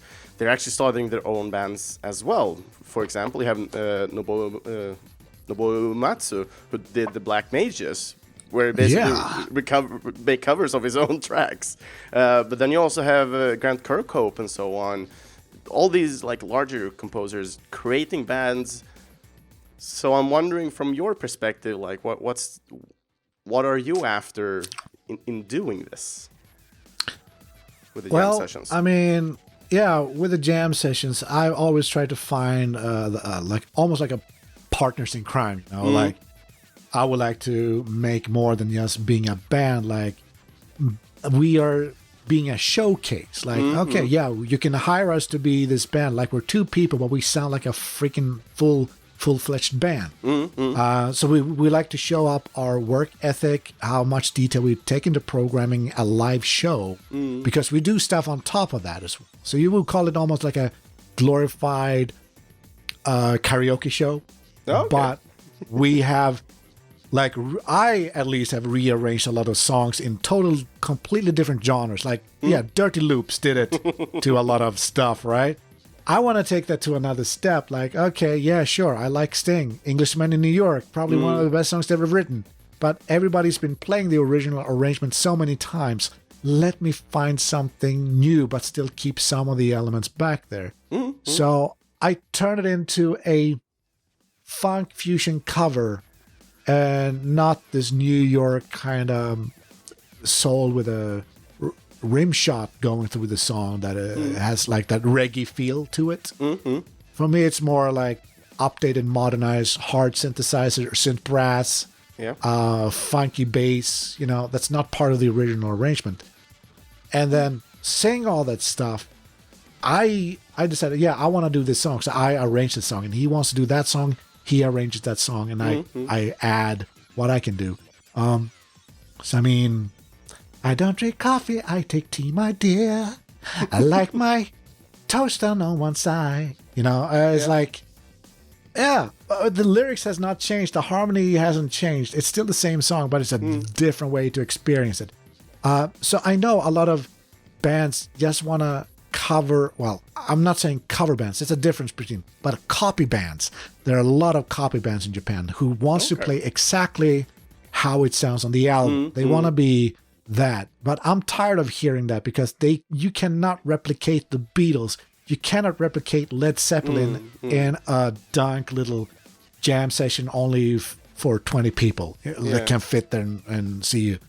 So that's why my band is more about the production before we even hits the stage. And when we're there, they will hear what we're good at. Drum programming, brass programming, keyboard, and we can actually sing and play on top of that. So that's why we call ourselves a showcase band. Okay. So if everything goes right, we will actually have a production company this year where we will work as session recording artists to other artists in Japan. Even write original music, arrange original music. That's the main thing. But then I have my other company that's hopefully going to start up very, very soon. We're going to be more like a media style thing. We do movie scores, hopefully computer game scores too, which I really would like to work with Swedish developers. Listen, guys, I'm not unattainable. All right. Well, so, I got you. So. Like I love heist stuff. You know, like I really want to do. I mean, when I heard, what was it? It was not a game company, a Swedish guy who did. What's the heist game? What's the name of that heist game? Are you thinking about Payday, maybe? Payday, right. Yeah. How they, we just going to take the cue from Heat, We're going to use it in our game, and that's what it's going to sound like all over the place. Like, I love that atmosphere, you know? Like, I want to do some heist music. That's what I'm burning for now, really. For me, trying to think about these kind of things, I was like, my brain usually just go to mush. It's like, how can you get the true vibe and the same sense and so on? I can usually more pinpoint, like, this composer could do it good, rather than this is what exactly I'm looking for, because sometimes it's really hard to convey. And this is why it's so interesting to see the perspective from a composer as well. Because every time when I'm talking to composers, it's always about this, like, it's between you and it's between the developer. And the developer can explain something. Oh, we don't like this. And then they start talking about colors. And you're like, what? Right. That is, this is what I always say, like, when I teach business English. And if I teach business English to an engineer and they're going to talk to an accountant, I would say, all right, don't use your lingo for your job. Try to make it very simple. The same thing for the accountant. Yeah, don't use your accounting lingo with the engineer, because you're gonna just talk past each other. So try to find a common denominator. Like, okay, you both can refer music into sound. So play a sound clip, and let's try to figure out what it is that you want. Yeah. Oh, come on, Google. You want sound. You got mail. No, it's an airplane mode, ladies and gentlemen. I would not be a pro if I didn't, but still, it's listening into the Google commands. Yeah, and Google dare still say wants Google to join in time. on the podcast. Yeah, it's weird. They want the tentacles everywhere. We can tell right now, right here, live. Right. Actually, I came up with the best fails. Like, I'm doing presentation on stage sometimes, and I was like, maybe, I got a microphone here. I should just say, "Hey Siri," and every phone would go off in the auditorium, right? Like, you turn them off now. And then I would say the other thing, right? That would be great, just to make sure everybody shut their phones off.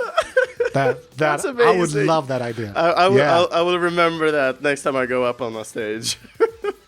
Yeah, do that, and it's like, oh shit! Everybody goes crazy, it's very funny. Oh, it just reminds me on the Xbox series when they had Xbox shut down or something like that, and somebody fake nicked that and just be annoying people. They said his name, shutting off their consoles. Oh, that's so funny, man! Like, oh shit! It's really like voice command gone wrong. Right. I mean, that's how you, like, swatting people without swatting them. Exactly. Get them out of the game, right? Anyway, let's get back on track. So, is there anything else we want to talk about, considering the time skip here we're doing between the Playmaker to the next game we're going to talk about a little bit? Well, where are we going? What's the next one? So the next one we're going is Ryuga Gotoku. Ryuga Gotoku Kurohyo ni. That's how we say it. You're way better than me. We can do it, and you can put an effect on it. Ryuga Gotoku Kurohyo ni.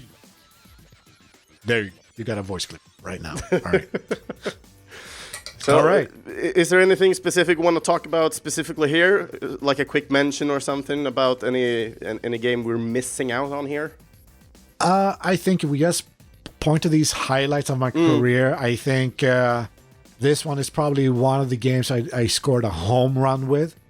Sure, the PSP platform may not have been popular in Sweden. Of course, this game was all in Japanese, so I'm not sure if it ever made outside Japan. Most games but didn't it had, do. So. Yeah, I did see there was a translation of it called Like a Dragon. And the subtitle was not Kurohyo, which means Black Panther. So now it was called Yakuza Asura 2 or something along those lines. So you got a really different... So maybe there is like a ROM hack or something on it for an emulator. Okay. So you would be able to enjoy it somehow, somewhere. But what I liked about this game was like, it kind of was the game that got me into a different state, because right around this time, I was doing 2 or 3 zombie games. It was just crazy. I like the zombie era. Yeah. I mean, first of all, I did actually for Sega. Now, this is I'm just going to talk about Sega really quickly. So the first game I did for Sega was Super Monkey Ball 3D. And I had no idea it was going to be a 3DS launch title or anything. However, they wanted me to write 3 tracks for it, for the Wall of China, the Arabic style, and there was one more, I think it was a jungle track. And they did pay for my efforts. I did get the name of the game, but I have not been able to play or find my music in the game. So it's one of those times that really, it feels weird. Like, yeah, you did something, but you feel disappointed at the same time. Like, I can't hear my own track. If it's not there, you can't show for it. That's like, oh. Yeah, so I feel like, okay, I did all that, but hey, at least they paid me. And of course, there are no royalties in game music here in Japan. So you are basically getting paid, write something, and now all the rights, everything is cleared. Now it belongs to the client. So you have a complete buyout clause there, which I would love to change a little bit. Like, I would like to add something in. If the medium gets into a linear form of like something where you can actually count and calculate the time, like a CD or an MP3 player, they should be some kind of, we call these thing like, not engine, but automatic motor driven cost. Like, okay, like they play that on the radio, you get this money straight off. No, like we have in Sweden with Stim, for example. Stim, just it. Yeah. Right. Yeah. Sorry for my Swinglish right now.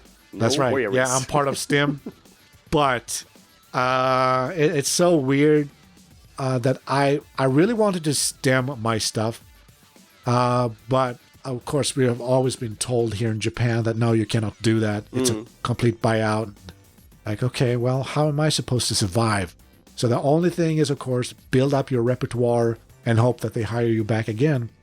So that's what Sega did. The second game that came right after Super Monkey Ball was Yakuza Dead Souls. Okay, that's quite an extreme leap. Like, cutesy game with a little monkey and his banana, and then kill, murder. Like, oh shit, I hope I'm not waking up my wife. It's like 11 p.m. right here. I was like, oh, I got neighbors in the houses outside. But anyway, it is like, okay, so I went from one extreme to the other extreme in very short amount of span. Like, and I kept thinking, how do they know I can do this stuff? Of course, you have made a demo reel, you send it to the agent, and they are then, for any potential customer, they will play these show reel of potential artist show reel to the client, and they will pick who's going to write music for what. So that's how it works. So nothing is still guaranteed. So again, competition, it's all in the eye of the beholder of the client. They choose who gets it. You just hope for the best, basically. Yeah.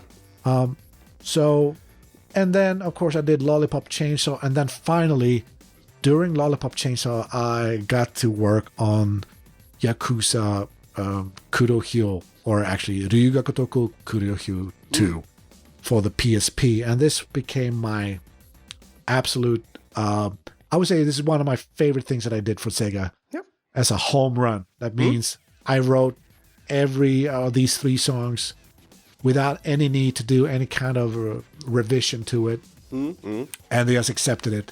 But the track you're about to play, Dragon Tail, had a little bit of a different sound to it before the version you're about to hear.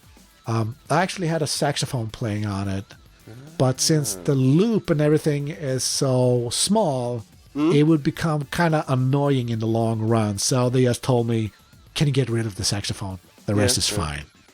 Okay. All right, here's your bucks. Have a good day, sir. And there it is. That was the song. So Ryu Tale is basically a mission in the game where you are about to tail a possible, figure out who's lying. Like, you're a detective at this point. Even thought you were one of the Yakuza. But as we know, these games, they might look like hard, tough guys on the outside, but inside they actually have a heart of gold, trying to do what's best for everyone. And And of course, he gets hired to become a private eye. Oh yeah. But yeah, so then we can roll that song at least, so we can start getting into the mood of this game as well. And of course, it's going to pull down the tempo a little bit, but I think that is just another way to show how versatile you are in making music. And yeah, I think it's better if you say the name of this song, because you were way better than me. All right. The track is called Dragon Tail.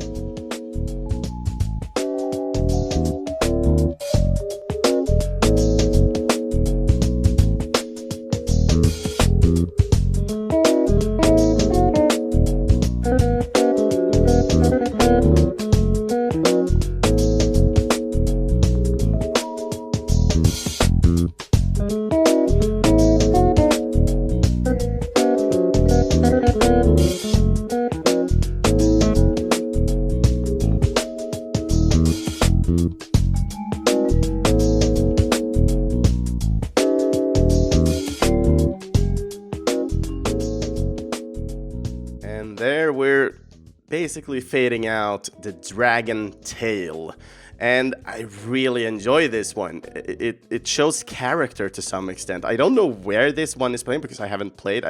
To be honest, as a confession, I haven't actually played any of the Yakuza games. I actually thought in the beginning, everybody has corrected me on this already, but I actually thought the Yakuza series was basically Grand Theft Auto in Japan. But well, that was a rumor back then, like when you got the magazines saying, oh, they're going to make a Japanese GTA. Yeah.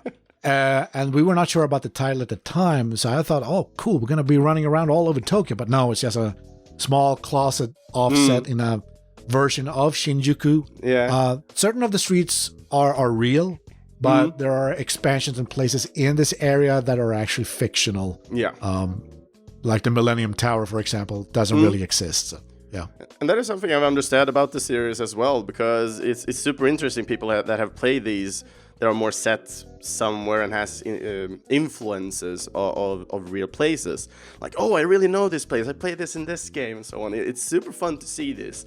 For example, thinking about the Assassin's Creed series, is a lot of these things, like you have these fictional, but also kind of real places. So it's super fun what games can do to you in that sense. But considering the music, the Dragon Tail here, it really felt like this really nice lounge/funk style kind of music. I also wrote here as a memo for myself, it's very chill and have this also elevator vibe to it, like you're going up to the big bad boss. And the extra fun thing is I actually wrote in a classic Double Dragon style game. Oh, like the transition music from one stage to the next. Exactly. It's like you're going up to the bad boss, you're gonna beat the shit out of him, you know? Like you go into the Mafia's main HQ. But it's so interesting that you said that you played the Double Dragon arcade in the beginning. Yeah, I mean, it's like a nice little full circle there. I mean, I love beat 'em ups. I love any game that has anything to do with the human physical condition, what we can do as like martial artists or like, yeah, how, like that always fascinates me. But of course, I need to lose some weight to be able to really enjoy it. But yeah, so I prefer games that have like the human touch to it. Like it's all about emotion, storytelling, and of course, yeah, you have to fight your way out of stuff. But especially for the Yakuza games, violence has always been a thing that you can upgrade and all that stuff. But like, it's always been like fetch quests in the end. Like the entire game is like, oh, huge giant fetch quest to get to the next point in the story. And but karaoke, now, it seems.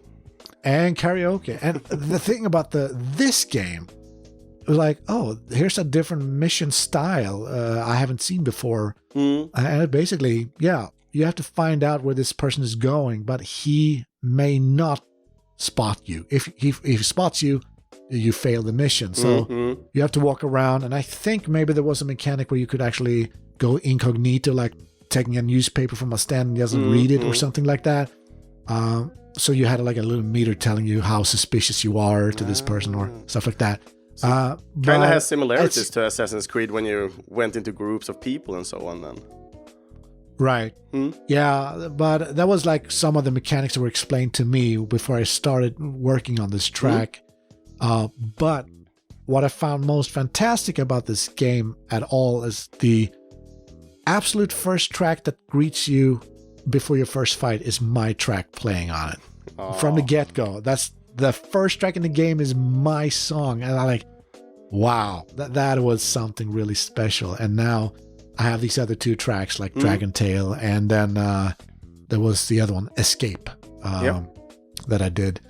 And yeah, we have like sent a few files between each other before the podcast even began, so he might have heard these other stuff. But yeah, for Dragon Tail, it was like, as you said, a more chill down vibe because action is so easy for me to make. Yeah. So trying to go the other way, we're actually going back into my jazz roots.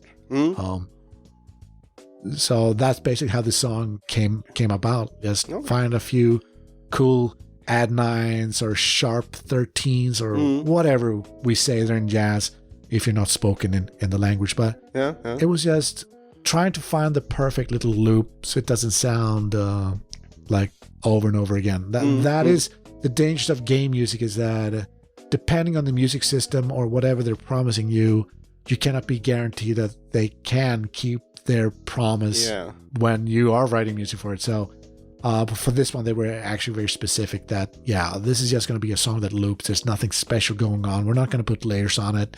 So just make it a nice tight loop that might be able to sustain at least 5 to 6 minutes in gameplay without it sounding too boring. And that's basically what I did. Did you have any specific mindset to this? Considering that you have these requirements, like it needs to be chill, it needs to be for this, and you have this kind of span to have the interest peaked for the players while they're playing.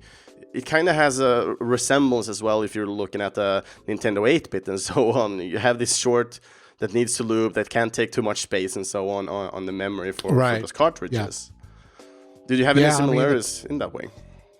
Especially with the PSP, I mean, they all had everything on disc, but of course, each disc was like 450 megabytes. In reality, I mean, it was just a mini disc of the very compressed audio that needs to be unpacked into memory. And I'm not sure about the PSP specific specs on how it converts that information into music and then streams it back to you. But of course, that was always a concern because they have so much music in that game, even for a portable platform. And even, I think they even included the karaoke games in there. It was like the full version of any Yakuza game you could imagine, but on a portable platform. That just blew my mind. That is insane, the amount of music that should be in this. I mean, when I look at the playlists that are on YouTube, it's not the complete playlist. So I think like maybe people have managed to put up 30 songs, but I've seen 48. I've seen even up to about maybe 50 to 60 songs in there. But of course, most of these songs are used for certain events, and then there are scripted songs for maybe a cutscene or something, or these comic book cutscenes they have in the game instead. Yeah. But considering for a company like this, when you are getting the jobs and so on, you usually get like, these are some references and so on. Did you usually get also like requirements? It can't be bigger than this and so on, considering file size? The file size in itself has more been spoken about in time. Like, the loop can only be like 1 minute and 20 seconds. All right. And that's what I have to work with. But sure, when I deliver the track, I might have a little bit of silence at the beginning because when I set up my tracks, I also have a MIDI command that sets up certain instruments and frequencies and stuff like that via MIDI. And then it triggers, like I say, 1 bar blank. I actually have to type out a little text document for them to understand what's happening. And then I tell them where the starting loop is and then where the ending loop is. So if there's a cymbal hit, so we don't want to have a cymbal cut off at the end of the loop. So we have to copy maybe the first 4 bars and put it at the very end so the cymbal can bleed over from the last bar. So it was going to be a little bit extra, but at least now they have a point where they can actually make a smooth loop that doesn't cut anything off. And that is the trick. Oh.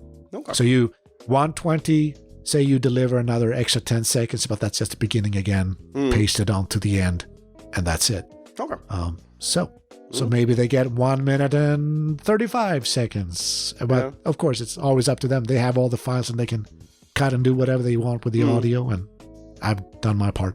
So besides writing music, it's all about management from your own side to make sure that they loop the music exactly the way that you want it to loop. The intended way of how to loop it, at least. Yeah, definitely. Because there's nothing more frustrating that you're writing music for a game and you hear your music and you hear it's looping in the wrong place. That is the most annoying thing I can imagine. Yeah. So right now, I'm working on an independent beat-em-up game right now called Fallen City Brawl. And the guy himself, I mean, he's just one guy doing this entire game. And I know it's going to get really tough for him when we're going to add audio or music to it. But I'm trying to guide him through this stuff when we're about to get ready to release the game later this year. But I just want to make sure that it sounds right. Yeah.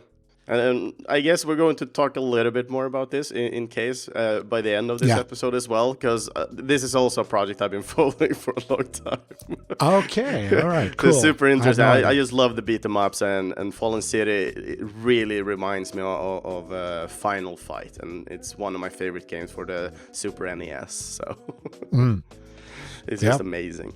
But considering also the different tracks we have here in this Yakuza game, it's a wide variety of attitude or intensity, I would more likely say.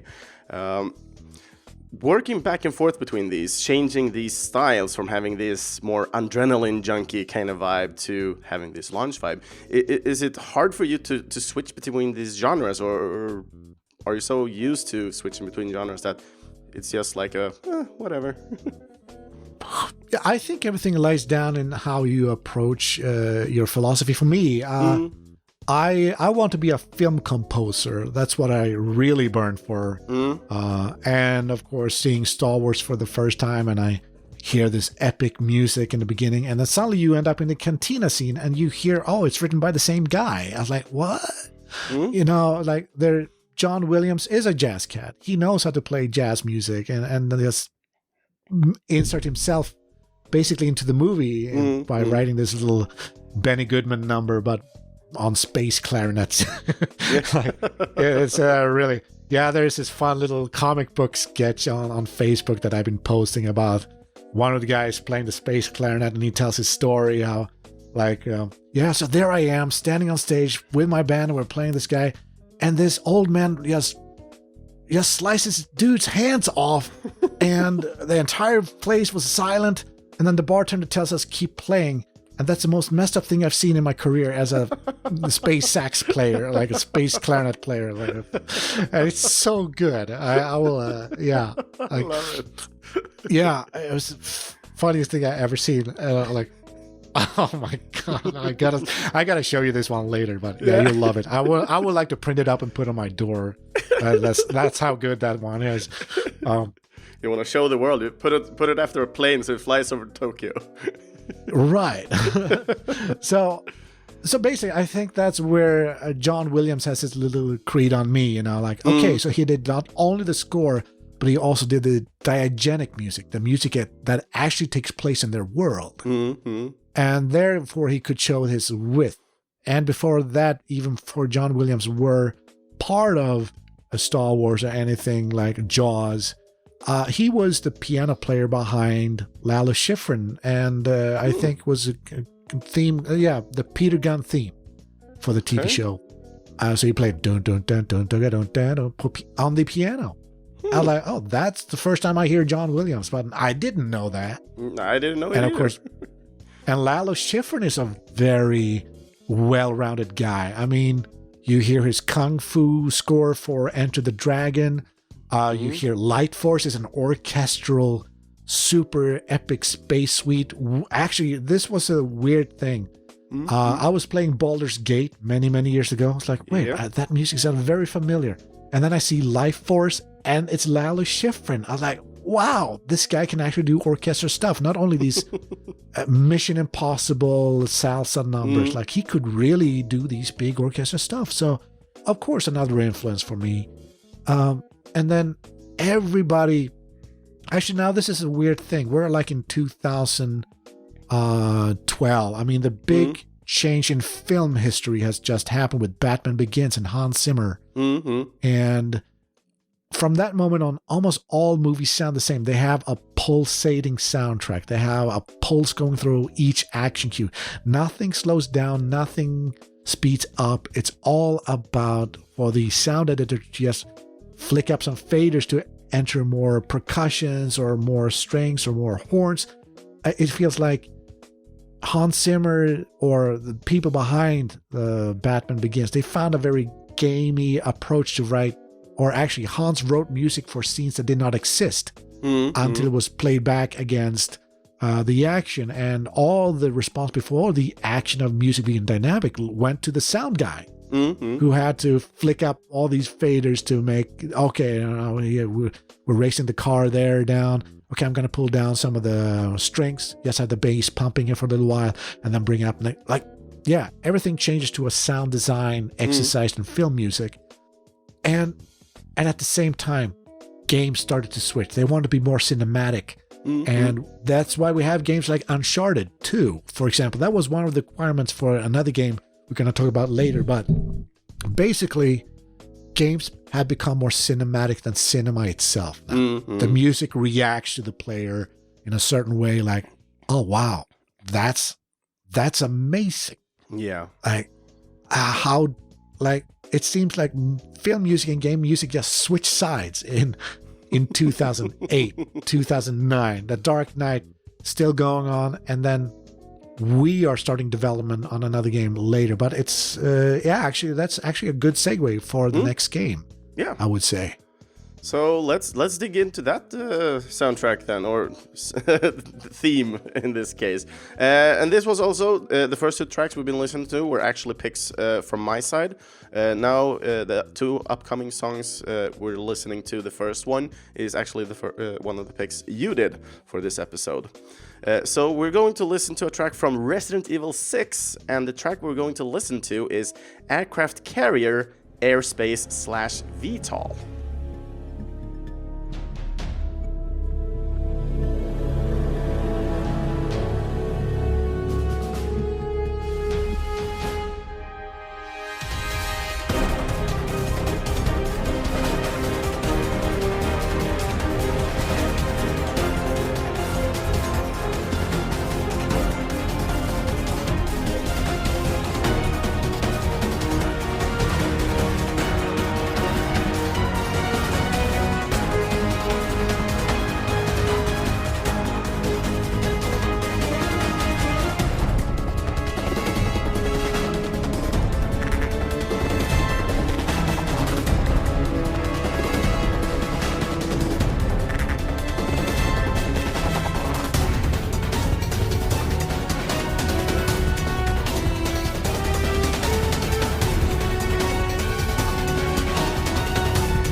Aircraft Carrier Airspace/VTOL. This was from Resident Evil 6.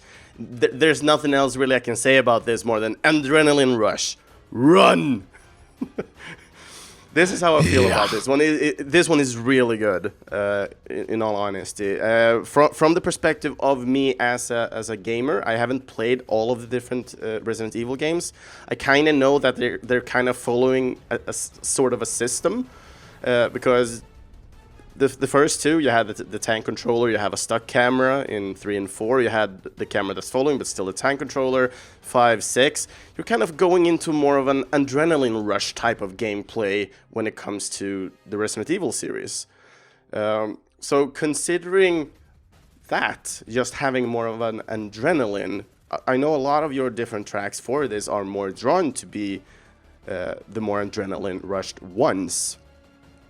So considering the aircraft carrier, what was this thought process here to get going? All right, well, it's a long story, but for this track, I can tell you it's probably one of the most complicated things I've ever done from a technical music perspective with the game engine and all these things. But since I was writing for Chris and Pierce Neven's campaign, of course, I had a certain palette of sounds to work with. So that was always a consideration that I should always be drawing myself towards the brass-oriented instruments, like techno, electronics, some maybe drum loops at certain points, and of course try to make, again, now this is the same thing as he said with Yakuza, right? Don't write melodies, because we don't know how long a play will take to move from one section to the next. So avoid melodies as much as you can. Okay, all right? So that was like the prerequisite for any cue or anything that we've wrote for Resident Evil 6, especially when it comes to my campaign, which I think fit me like a glove. But of course, there's good things and bad things about this game. But I would say my proudest moment is this track, because you starts off with an opening cinematic that lasts about 10, 20 seconds, and then they get into battle.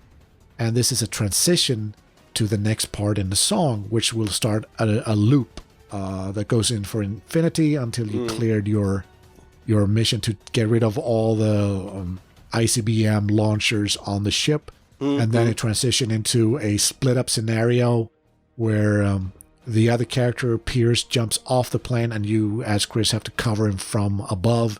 And this part of the song was so... The thing is, I didn't see any kind of gameplay when they were testing this or anything. Yep. But there's a certain point in the beginning when he, puts down his suitcase with a bomb in it to blow up some obstruction in his way. We're on a ship, so obviously it's a crate of some sort. And when that explodes, my music happens almost at the same time as the explosion. I'm like, wow. Like, even thought if you're playing with a computer, it's probably a scripted event, but it seemed to time that event so perfectly. Like, did they sync my music with, or they script the guy together with my music for this moment? Or what? I have no idea what they did. But when I saw that, and I saw other people play it online, on YouTube, and for me, it's always a joy to see how the music is going from one section to the next. And does it always happen at the same time? Does he? Like, I start to analyze my music in a different way when I see people play it. And I love watching people play, and I just listen to my music to see the interaction. Yeah.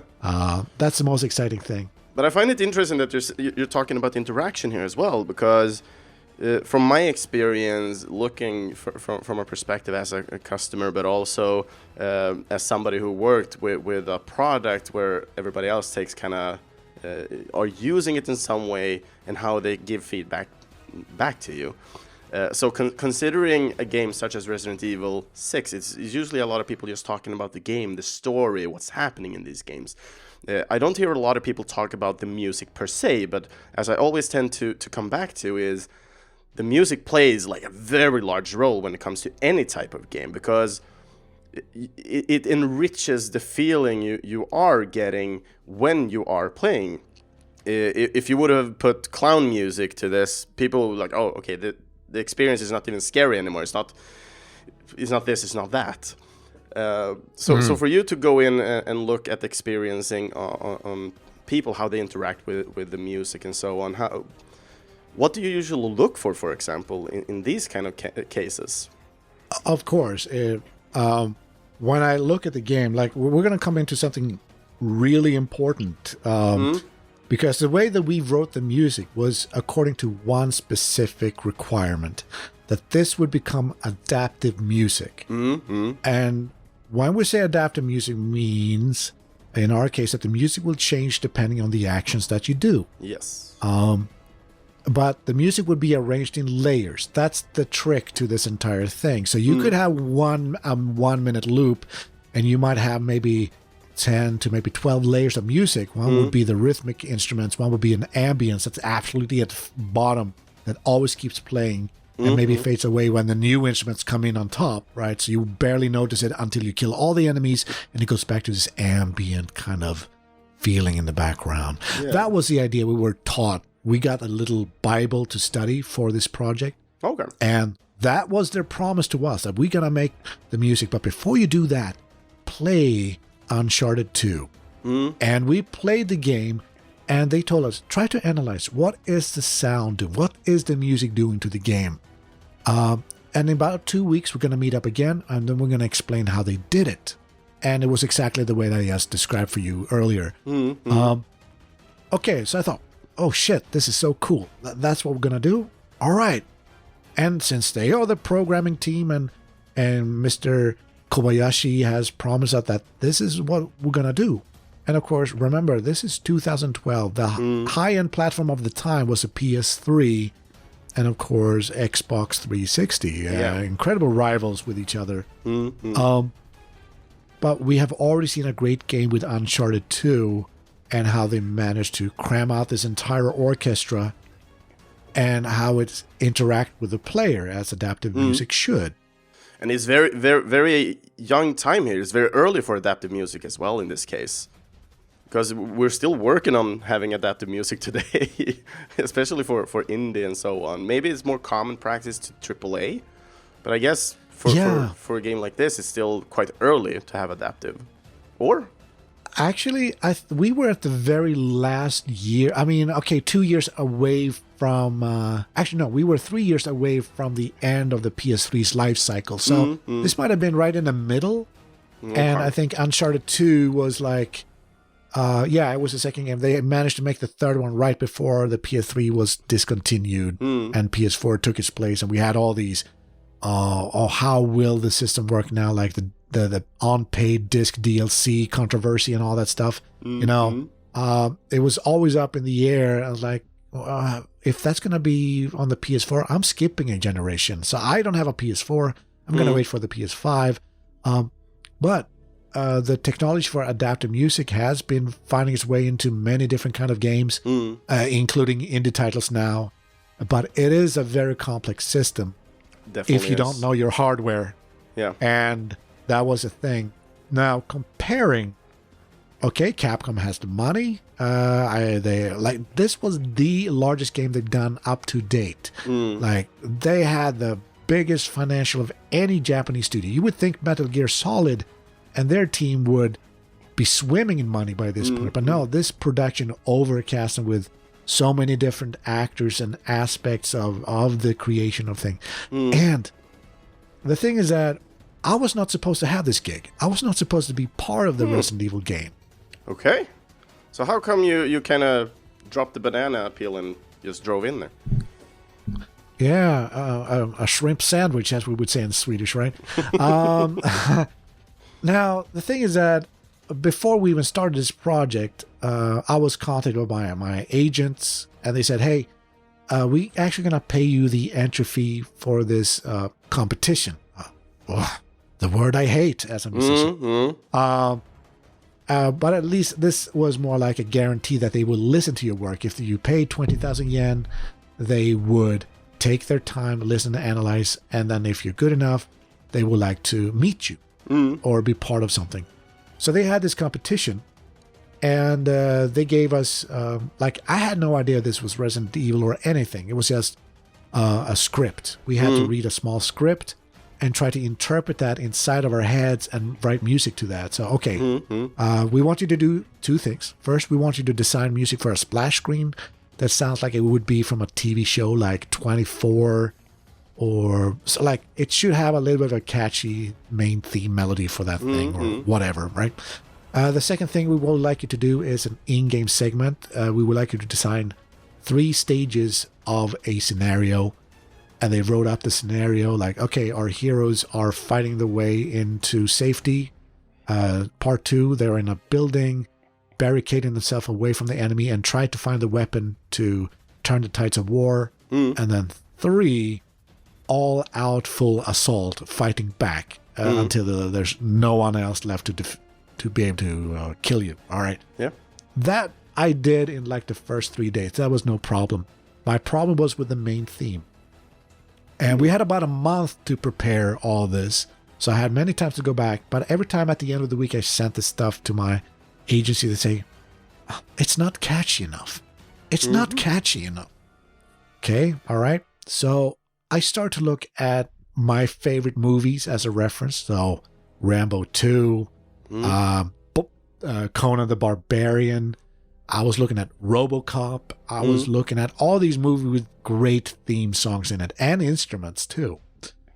So I started to get the anvil, the metallic sounding hammer onto a metal thing when you're forging a sword, stuff like that. I have the heroic brass section, like from RoboCop or Conan the Barbarian, same guy. And then I have the synthesizer-driven things that you would hear in Rambo 2. Like this dirty FM synthesizer that's just cackling away in the background, giving the song some force. But then I did something in the song that I changed the meter. The meter is the way how we count how the music feels. Like in ordinary songs, like you probably talk to everybody, like, yeah, every song today, at least 80% of all the songs on the radio is in a 4/4 meter. Which is, yeah, you just count to 4 and that's the pulse. But there are certain things you can do. You can add an odd meter, like 7/8 is a very strange. It feels like the music is having some kind of a hiccup, or it's kind of stilting somewhere. And if you say 9/8, it's like overreaches and flips it again. It's almost another kind of a hiccup. I found out I'll start off the song in 4/4, then I go 3/4. That's where you find the most heroic stuff, and then I finish it off at a 7/8. And it just sounds so flawless and like it's just the most amazing demo thing I've ever done. But every time I send it in, they said it's not catchy enough. Okay, so what am I doing? All right, we're down to the last week, the last day. It's 10 o'clock on a Thursday evening. The deadline is Friday at 10 o'clock Japanese time. And I told my wife, I'm sorry, I have to work night tonight. It's really important for me to do this. So I made my little plan. Okay, I work 10 to 4 o'clock in the morning, all in headphones, because I was living in an apartment, so noise is not the kindest to our neighbors. Yeah. And then I said, okay, I'm going to go to sleep from from 4 in the morning to about 7 o'clock in the morning, eat my breakfast. Around 8, I start mixing in my cans. And from 9 o'clock, I can use the speakers. Yeah. But the craziest thing was that I took everything out except the rhythm instruments. I wrote everything else from scratch with less than 12 hours to go. Yeah. And then I said, okay, if this is not catchy enough, at least this is my final hurrah and go with it. You're like, take it. And I just sent it in. And 2 weeks later, I get that phone call. And 2 weeks seems to be like the norm when it comes to getting back with you with news or whatever. And then they told me, do you remember the competition we said we were sitting? Yeah. Well, you've been accepted as one of the 4 foreign composers for Resident Evil 6. I was like, shit. That's a big name. I had no idea. This was like the feeling I had when I got accepted into the music gymnasium. I jumped up and it destroyed a lamp in the ceiling. That's how happy I was, right? I guess this is one of those games you kind of might have been dreaming of when you moved over to Japan as well. Actually, no. It's not going to be like Resident Evil is going to be a game you never heard of, like, most likely. Sure, everybody knows it. But the thing is that I've been on a zombie craze for now 4 years since The Walking Dead. You got your Yakuza Dead Souls. You got Lollipop Chainsaw. And now this, I thought I was going to get myself typecast into another zombie game. I was like, oh, is there anything else I can do? But okay, well, it's Resident Evil. That's probably the biggest title I have ever worked on until the other one that's coming in. But that's the thing. So so can you come to Osaka for a meeting with the team? So we went there, and I got to meet the guy who's in charge of the music, Miss Narita-san. And he fought for me, he said, because there's one guy you have to convince in there. And it was like, this was the end of the meeting. We have talked about the character sound palettes and which scenario is what. And I just decided, Chris and Ada Wong's campaign seems to fit me. Those are the styles I'm comfortable with. And then we had a business dinner. And there is this guy sitting at the far end of the table. He is the audio implementation sound engineer, whatever you would call him, right? He's the one who's going to put all our stuff in there and make it all work. Yes. And up to this point, I've been working on a very bad computer with less than 4 gigabytes of memory. And I've been doing this kind of... Actually, this was all hinged on. I had taken many weekends to rescore a 9-minute scene from Casino Royale, the airport chase scene. And that is a very dynamic approach to show what digital music can do, because writing virtual orchestrations digitally has always for many people seemed flat. So try to bring out the dynamics, ups and downs, the hills and valleys of dynamics in a song digitally. Not many people can, I'm sorry to say, but not many people can do it. And it's all about knowing your instrument, knowing that the mod wheel on your keyboard can achieve some extra effects. Yes. Piano players don't think about, therefore they can write it on paper form, but they cannot really communicate with the guys like, this is how I actually want it to sound like. It is kind of like a delicate skill then, I would say. Or? Yeah, it is. Like, very few understands how sample libraries work and what can be offered. And that was a thing. So I showed off all my orchestral classical chops through a lot of rescorings I've done as just for fun, for practice. But it built up my own little demo reel of stuff. Some of them I really would like to put on YouTube, but hey, copyright strikes or whatever it might. Yeah. Today, YouTube is a really bad place for composers to try to show their skill set, especially for a scene that everybody knows can relate to. And like, yeah, I would like to see what could this guy do with if he was scoring the same scene. I would like to hear that result, but we will not be able to get there. So you have to settle for some indie short that was, we didn't have money to pay the composer, but here's my demo reel. Like, that quality is not really what I would like to write music for. But that's the thing. When you start composing for media, especially film, you also develop this feeling like, what is too much? What is too little? And you find you start to learn this balancing act. Like, when do I really need to have rhythm instrument all over the place? No. It could just be tension.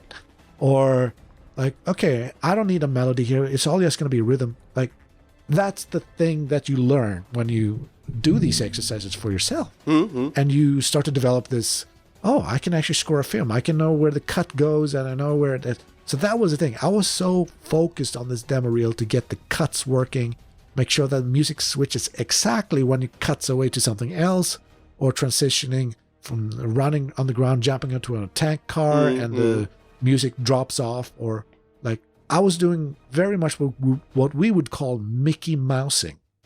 Okay. It's like, you hit every element you see that is of importance for the action. But that, of course, is the very old school day to do it. And Indiana Jones, probably the last thing you would expect modern music to be, Mickey Mouse in the action. What you see, Harrison Ford throw a punch, the music goes kaboom together with it. Before that, it was not really thought of as something we would do with movies since the Golden Age, animation of Disney. But now I wanted to bring those qualities back and say, yeah, we still can do something like it. And that's the point of adaptive music. It should be doing kind of like Mickey Mousing to the thing. And since they mentioned we're going to do adaptive music, and now we play the game, and we analyzed Uncharted 2, and they said, we're going to do it exactly like this. So now we have a mindset on how we're going to write our music, how the music's going to be used in-game by switching or fading in different levels. Okay, I think, great. Now, guys, you go home and work. So during the process of writing these stuff, especially how to learn to loop music that are acoustic in nature, that was a hard thing. But that's where I learned how to do perfect loops for games. Like that's an art form as well. So there's always this training and learning. But even the most insane thing, when we left the meeting and I heard some kind of information, I'm not sure it's correct or not, but we were 4 foreigners who got the spot, 4 spots as like guest composers. The rest was in-house. I always ask myself, how many people were we competing against? And I heard anything from like 30 to about 60 people, and most of them from LA. I was like, fuck, did I just knock the LA out? Like, we have 2 guys from LA, but being one of the 4, and I'm there with the thing, and we have this business dinner now, and the audio director or the sound implementation manager, he's not really sold on. And that's when Narita-san have seen my Casino Royale demo. I said, can you show that Casino Royale thing for him? Because he's not really sold that you're the guy. Yeah. I was like, and you're telling me now? Like, we had the meeting and he hasn't said a peep about me not being the right guy. Okay? All right? So here I smile. すいません。これ私の、カシノロヤルの、リスコーディングデモ。それは本当に大丈夫ですか？これ見てください。That's what I say in Japanese. Like, when all right, so please have a look and see if you like it. Yeah. 10 minutes passes.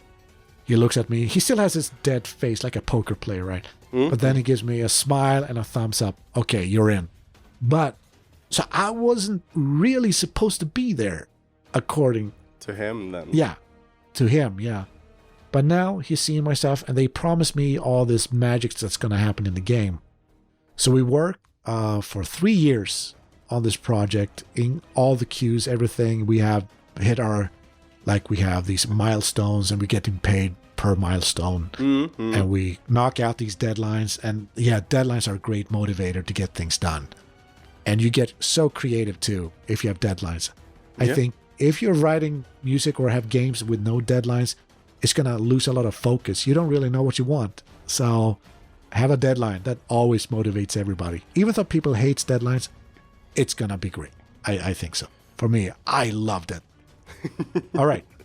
So we work on this for 3 years. For 3 years, we have the mindset. Adapt the music. Dynamic soundtrack. It's going to be just like Uncharted 2. It's going to be freaking amazing. There's been no peep out of the woodwork that nothing is wrong. And then we said, release date. It's going to be released on my brother's birthday, October 2nd. Oh, fantastic. 2012. Great. So we get a free copy back home. I bought my PS3 just to be able to play Uncharted for studying. So tax write-off. Thank you very much. And then I start to play my campaign. And when I finally get to the place where my first queue is going to play, now that's the thing. I'm sorry to say, but the entire soundtrack to Resident Evil 6 is so uneven. Because I just thought in reality that me and these other 3 guys, we would like be overseeing each campaign, and that we would be like the leads for each campaign. But no, the real lead was Mr. Narita-san. So basically he was distributing the work between us 4. That's what I thought. But I just didn't like, wait a minute. I only have this many tracks. How can this cover a full campaign?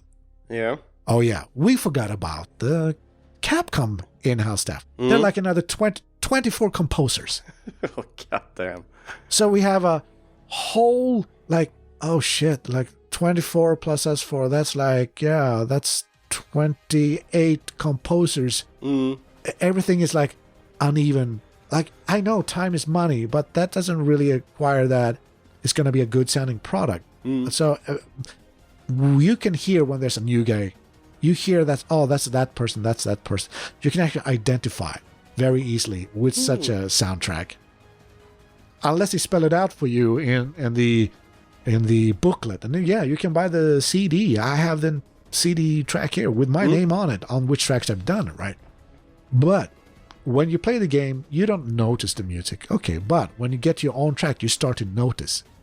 And when I start to hear my music, I realize, where's the dynamics? Where is my music going? It's at full blast, 100%. I haven't even moved yet. Yeah. I'm standing still. And it's playing at full blast. All the instruments are blurring out. Like, okay, all right, let me analyze. What is happening? Okay, I have my two guys. They're scripting, speech, they're walking around, and we have maybe another 6 or 4 NPCs with us, who is the squad members, right? And then on the other side of the stage are like maybe forever spawning enemies. Maybe up to 8 to maybe 10 enemies, plus us 6. Now you start to look at, okay, all the sounds. You have closed mic'd gunshots, you have far mic reverb of the gunshots, you have all this Foley elements happening, and then you start to divide. Oh shit, like one person is probably using 8 sounds at the same time, times all these other people. That's, wow, we're coming up to like 120 sounds per second. And surround sound and all this stuff. So the only conclusion I could find was that, okay, they ran into a bottleneck. Something needs to be cut or something cannot be done. Yeah. Okay, we're going to slash the music into, instead of these 8 or 10 layers of music, stereo channel. That's it. That's all we can do. There's a good way to optimize, but it destroys the dynamicism. Yes, the dynamics are totally gone.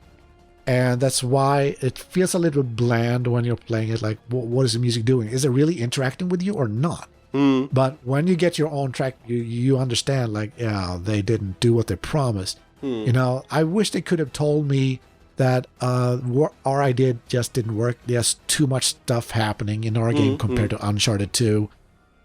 If they would say, could you rewrite the tracks? I would have done it. I would have done it absolutely, 100%. I would write it a dynamic from scratch, so we at least can simulate or fake an adaptive feeling to the game. Yeah. And then a little bit of every kind of game music, you need a little bit of luck for it to feel like the music actually did something that the player did, or vice versa. The player did something that music interacted with. And that's just happenstance. And that's what happened with this track. The VTOL track is, if we've been walking in circles now, but yes, at certain points in the track, you transition from one loop to the next. That as much as adaptive music you get. To get from one loop to the next, they managed to find a routine where we can take either counting off 1 bar or 2 bars, then we have a smooth transition with a fade, and then it jumps into this transition thing, and then we start the next loop. And yeah, this song was so incredibly complicated because I needed, I think, 6 different parts. The intro cinematic, and then a transition into the first loop. But that's part of the cinematic. And then he jumps off from the plane. That's another transition into the next loop. So now we have 4 pieces of music. And then we need another transition leading into what I call the marching band. Yep, it's just rhythm percussion for peers running onto a what the hell do you call that now? Like a lifting mechanism off the ship to be able to jump onto the plane again. Okay. And that transition goes into the last loop, and then that loop keeps going until the timer goes down, because you can actually not do anything with the last thing that happens. The monster's blocking your way of just destroying the missile. So you're just waiting for the timer to fall out. So there's no happy ending.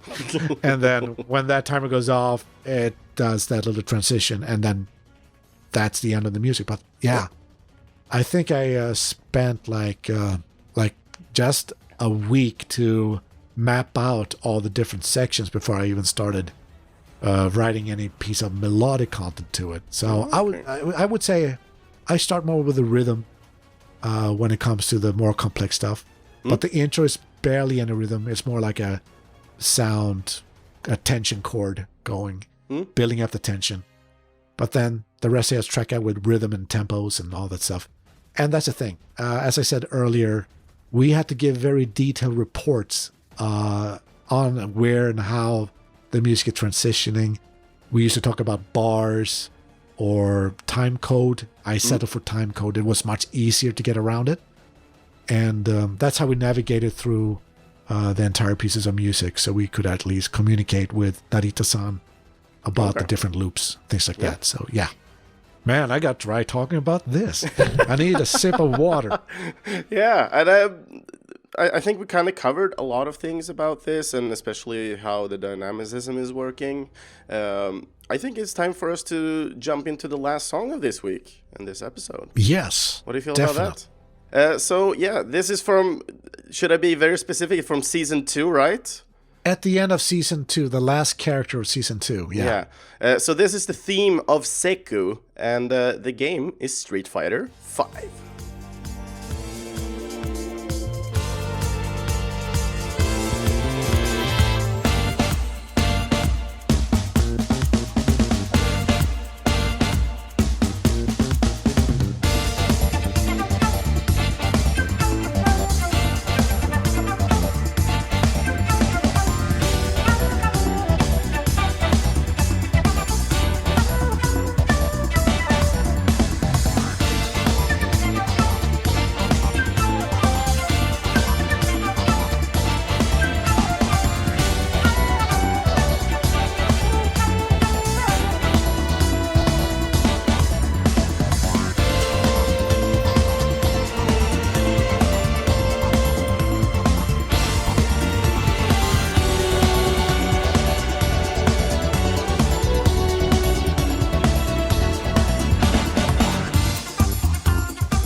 Theme of Seku, Street Fighter 5. And damn, I really enjoy this one. I used to tend to play a lot of Street Fighter when I was younger. I played Street Fighter 4 a lot, but not on professional levels. I just like to play the single campaign. And just when I'm able to play Cody as well, again, I was just super stoked, because Cody is one of my favorite characters from Final Fight.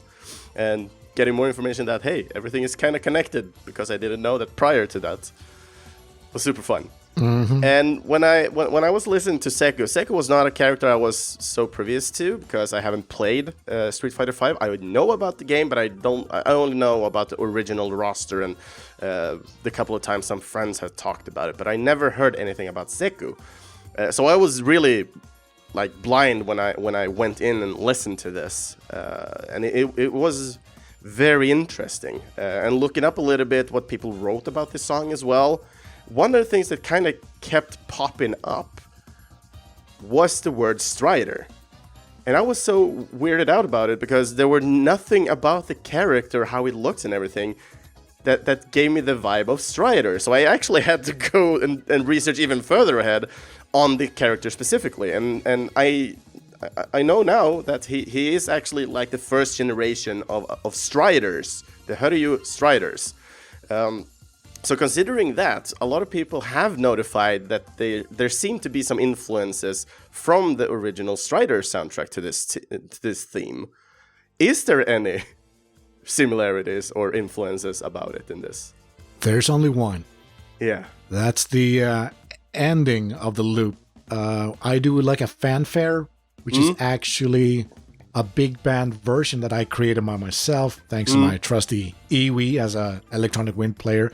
I'm using a lot of physics model instruments to create this kind of, what we say in big band is a stare. Like you have one trumpet doing da da da da, and another trumpet plays the second one da da da da, and so on. So you just build up a chord. And if you pay close attention to it, that is a version of the raid theme from the first stage, a raid in Kazakhstan from the Strider. Yeah. But since I put it in such a different style, it sounds almost like a happy, like I got the like a lot of people I check on Reddit sometimes, even thought I shouldn't, but they say like, oh wow, this is the theme song for The Price is Right for ninjas, right? I was like, well, if that's what you want to take it, and then, all right, well, here you go. But yes, that's the only clue to his Strider roots, and that was a requirement from Capcom. They said, can you implement the opening fanfare from the raid in Kazakhstan somewhere in the song? And that was after I'd done my first version. That didn't go home. It was a track I actually have on my YouTube page, which I really like. It's called Old School Stealth. And it sounds more like a kung fu track with a little bit of Sneaky Ninja and a trumpet, flugelhorn trumpet solo. And it's like if Jamiroquai was writing music for this character, that would fit him to a T. However, my second draft came more like, actually the first song was a little bit more general sound. It sounded like a big band. It sounded exactly what the big band tropes are. Like a saxophone playing the melody, and the trumpets and trombones are filling in the background, some stabs here and there, and then the flugelhorn solo. And the second time, okay, maybe I need to look into the character a little bit more. And he had his green gi and this gold pattern, you know, his hair, mutton chops to the nines. He is very well dressed as a business person as well. I got to see some of the drawings. I was like, but I need to go back to his main look. That's the green thing. It's like, man, something screams disco about this guy. He is that generation. I mean, turn back time about 40, he would be a top dog in the disco world. So I was like, okay, let's go for a disco sound instead there. And then I played around with the idea that the trumpet and a flute would play together. And I was like, but that's still something very familiar about that sound. And I want something to stick out about this character. All right. Okay, again, I look back. But then they also asked me to add the raid fanfare at this point. So that has to be included somewhere.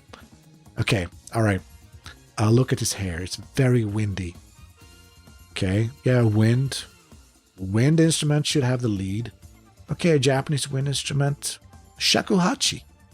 There, shakuhachi is freaking ninja to me. Well, let's make that the lead instrument. That's how we're gonna do it. And then I had the more like a funk band fusion approach to this one. So I mixed a little bit of Tower of Power and a little bit of Lalo Schifrin. And of course, inputting myself into the band, because I got to bring out my jazz roots of sitting in a big band, doing these kind of, like, actually arrange something a big band could play. And that for me was like, yeah, I'm every member in this freaking band now. If I play the bass, I play the bass. If I play the drums, I play the drums. If I play the keys, I play the keys. The guitar, I play the guitar. And then doing all the brass things with this wind instrument, it's a time-consuming thing. It is. But the results tell you themselves that I had a fun time making this thing, because I'm actually performing. I'm not pressing a keyboard and program stuff. I'm actually playing something that is unhinged, away from a perfectly quantized beat, except for the drums. The drums are always quantized, but with some finesse with ghost snares and stuff like that. But every other instrument outside of it, except for the funk guitar, they're all either ahead or behind the beat, like real players in a band would do. And that's why it has this fun, drive, dynamic, a human touch to this character. Now, people asking, where is Seku from? Where does it come from? And the story of that is that if you play Guy in Street Fighter Alpha 2, Yes. he is Guy's mentor. He is the 37th Master of Bushin Ryu. And he's the one who shows up at the ending of Guy's winning strike at the end of Alpha 2. That's right. And that's how you see him for the first time. But no one has idea who or what Seku is like. Who is his personality? I have no idea. So I think I managed to infuse a lot of my ideas into the character in the final draft exactly the way that I wanted it to be. And I'm so glad a lot of people love that music that I've written for him. But now also the music has become memeified in a certain way. Like people have taken this flute scene from Ron Burgundy, dubbing my music over it with him under the toilets and into the, like, it's, I would say that's a mission accomplished. Yeah. But the best one I've ever seen was someone took a cartoon. I don't know the name of this cartoon, but it's like some aliens or like very cartoony characters in a high school or some corridor. And this guy puts on a piece of headphones, and then they cut into my music, and the guy said, "Oh, what is this? Is they just tuning up their instruments or what?" And no, and the guy said, "It's the music," and that's the theme playing. I was like, man, it's fun to see how people kind of like, for me, maybe some people would feel insulted that they put your music into these situations, but no, for me, this is like a recognition that I actually did something that people can have fun with and enjoy. But my question is, will Capcom strike them? I have no idea, because it's not I'm up to making you per se. Yeah. It's not up to me. So they can, if they write to me or like, hey, do you have the track? Can I borrow it?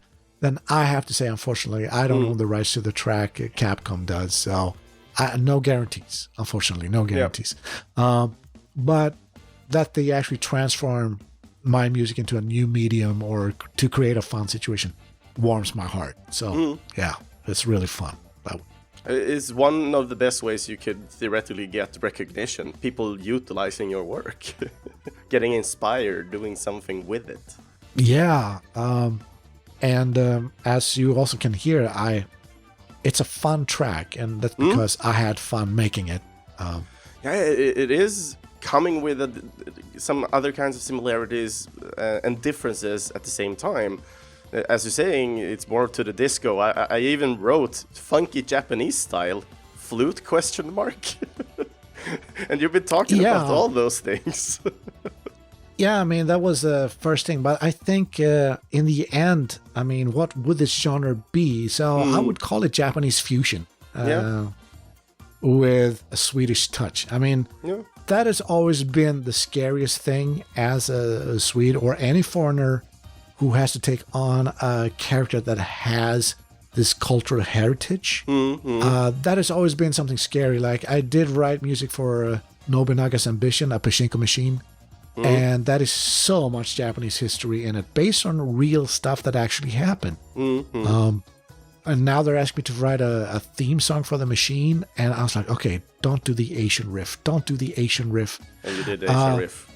And I did not do the Asian riff. Okay. I didn't do it, but I mean, that would be the simplest way to just, what is the word that we are doing? When we're making fun of a culture, the Asian riffs in the 80s, like, he's Chinese or Japanese. We cannot really decide. It's just generalization of a whole race of people, which is not acceptable. No, and that's not what I want to do. And then I came up, I was listening to, I saw the behind the scenes for Hans Zimmer and The Last Samurai. And he said, I am okay, I need to do his impression. I am absolutely terrified taking on a culture I've not even lived in, or something along those lines, right? And how can I do them justice? And I basically wrote a song and a melody with instruments I thought could play it. And in the end, we actually had a a flute player from a Japanese cultural band called Hide to Hide, or Hide X Hide. And there's like the one guy plays shakuhachi and the guy plays shamisen, and they do these live things. And so we managed to get the shakuhachi player to play my stuff that I have done with my own wind synthesizer because I really want a real shakuhachi. But he said, well, according to my recording engineer, because I wasn't there when the recording, but he said, who is this guy who plays shakuhachi? It's already good. The recording is already good. And I said, no, that's not a real flute. You see, I was like, how did you do it? So he wanted to talk to me about, because he wants to practice shakuhachi silently, which you can. Oh, that brings me into the thing. I forgot to mention about Resident Evil 6, though. I think the reason I got hired, because we were supposed to record a lot of the tracks on Resident Evil with the Sydney Philharmonic Orchestra, and we're supposed to travel there to be on the sessions. But Capcom said, well, your stuff is already great. You don't need to do it. Oh. No. You saved us a lot of money. So sometimes it doesn't pay off to be too good. So I was like, man, if I have written it a lot more crappier, that would have replaced a lot of my stuff with real orchestra. That would have been a dream come true. But yeah, I saved them money. That's the only thanks I get. But from hopefully them. you will get there soon, though, to perform with a real big orchestra with your music. Yeah, it would be nice to have access to a real orchestra when it's really required. Yeah, that would be really fun to see it. Yeah. So, I mean, now with Seku, this is like, it sounds like a real band. That's the thing. Yeah, Everything sounds like a real band, but nothing of it doesn't really exist. That's the craziest part of it. It's all in our brains because of sound waves. Yep. That's perfectly right, sir. But also just to have that said as well, considering a little bit of having the cultural differences and so on. I remember you talked in Spelskaparna about the different kind of themes you also did for the Street Fighter V, and I do remember you were talking a little bit more specifically about the E-Honda theme. And on the topic of having Japanese stereotypes. Yeah. Do I remember correctly? That is correct. But this was actually a request by Capcom. I was like, what exactly do you want me to do with E-Honda? I said, well, we want you to write him from the point of view from a tourist who have never been to Japan, never read a book, and have them imagine what the Japanese culture sounds like. That was my guideline for that entire character. I was like, come on, man. Like, is there anything else I can do besides making fun of your culture? But I had no idea they would have a separate music for the bath stage, the onsen. And I think, oh yeah, that music is really much more fitting for E-Honda. But so my music that I did for E-Honda is basically the wrong interpretation from a tourist who's never been to Japan. That's how I had to look at it. So yeah, stereotyping. Yeah. Yes. But I also got to sneak in my own voice into that recording, so that was really fun. I never done that before. You're the tourist. But I decided I slipped in there. So the first time you can hear my voice whispering something in Japanese, and that's pretty much sealed it up. But with Seku, now that was a funny thing because I thought, okay, I've done Ed the Boxer, I've done Menat the Fortune Teller, and Seku, and I thought, okay, like every character has been a one-off for me because I did not expect to come back. But with Seku, something else happened. So at the end of season 2, with the Seku sound, a lot of people started talking about Street Fighter Alpha. That, even the people at Capcom had thought about, yeah, we're actually going to do this update where we actually homage all the different versions of the game, and we update the soundtracks, and yeah, he pretty much nailed the Alpha sound that we would like to do. So that meant that I got to do the Street Fighter Alpha arcade soundtrack for Street Fighter V as an added bonus. That's so that was awesome. Really cool. But the craziest is Street Fighter 3. And you mentioned your favorite character is Cody. Yes. And for me, that was probably the hardest thing because, again, I don't go to Reddit, but for this time, I really had to read about what does the audience want. And everybody says, nobody touches Cody's Street Fighter 4 theme. That thing is fire. Anything else, it's going to destroy him. Yeah. And I was like, okay, the pressure is on. I need to deliver something. And I'm a fan myself. Cody's my favorite Final Fight character too. Mm. So I just wanted to make sure everybody's happy. But of course, I cannot please everybody. Again, of course. That's the nature of me, basically. Yeah. Any composer, I would say. When music is subjective as well. Yeah, like there is no competition. There is no try. Just do. Right? Exactly. No try. Just, oh, fuck. My Yoda impersonation sounds more like Kermit the Frog right now. Just try. There's no do. Whatever. I love it. Yeah, I really need more voice work. Yeah. All right. Now your voice working on podcast too. Love it. I love podcasting.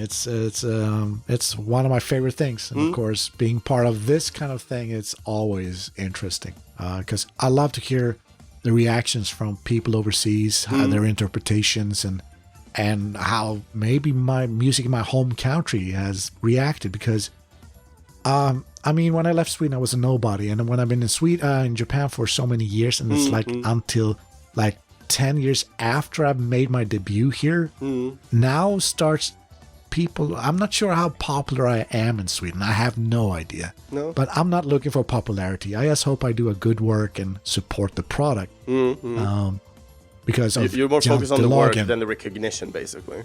Right. Yeah. I just want to do a good job because something forbids me to talk about certain things as a Swede, I feel. But since I'm more international, a lot of these locks have just disappeared from me. And I think Swedish people right now, thanks to YouTube and all things, the personality of the jantelagen seems to be almost non-existent now. Everybody has the right to show what they're made of. And I like that. I really like that. And I would like to present the right facts and the right story. Yeah. And it's like the question I always ask myself, like, how am I in the worldview of a Swede from Sweden? How some people think I must be super lucky, my Japanese must be super good, or like, I don't know, but that's always interesting to hear an outside perspective about myself. Like, how did you find me? That was like one of the questions. Like, and then you said you listen to a lot of podcasts. Yeah.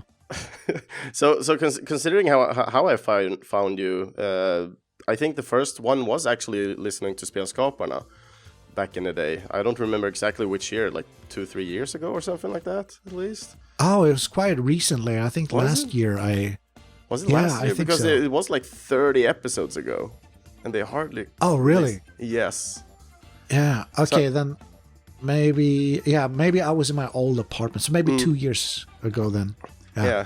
But yeah, that was like the first time I listened to some of the music you've done before, and for me, just listening to music is just educating myself and increasing my functionality of understanding music to some extent, of course, because I'm not a professional.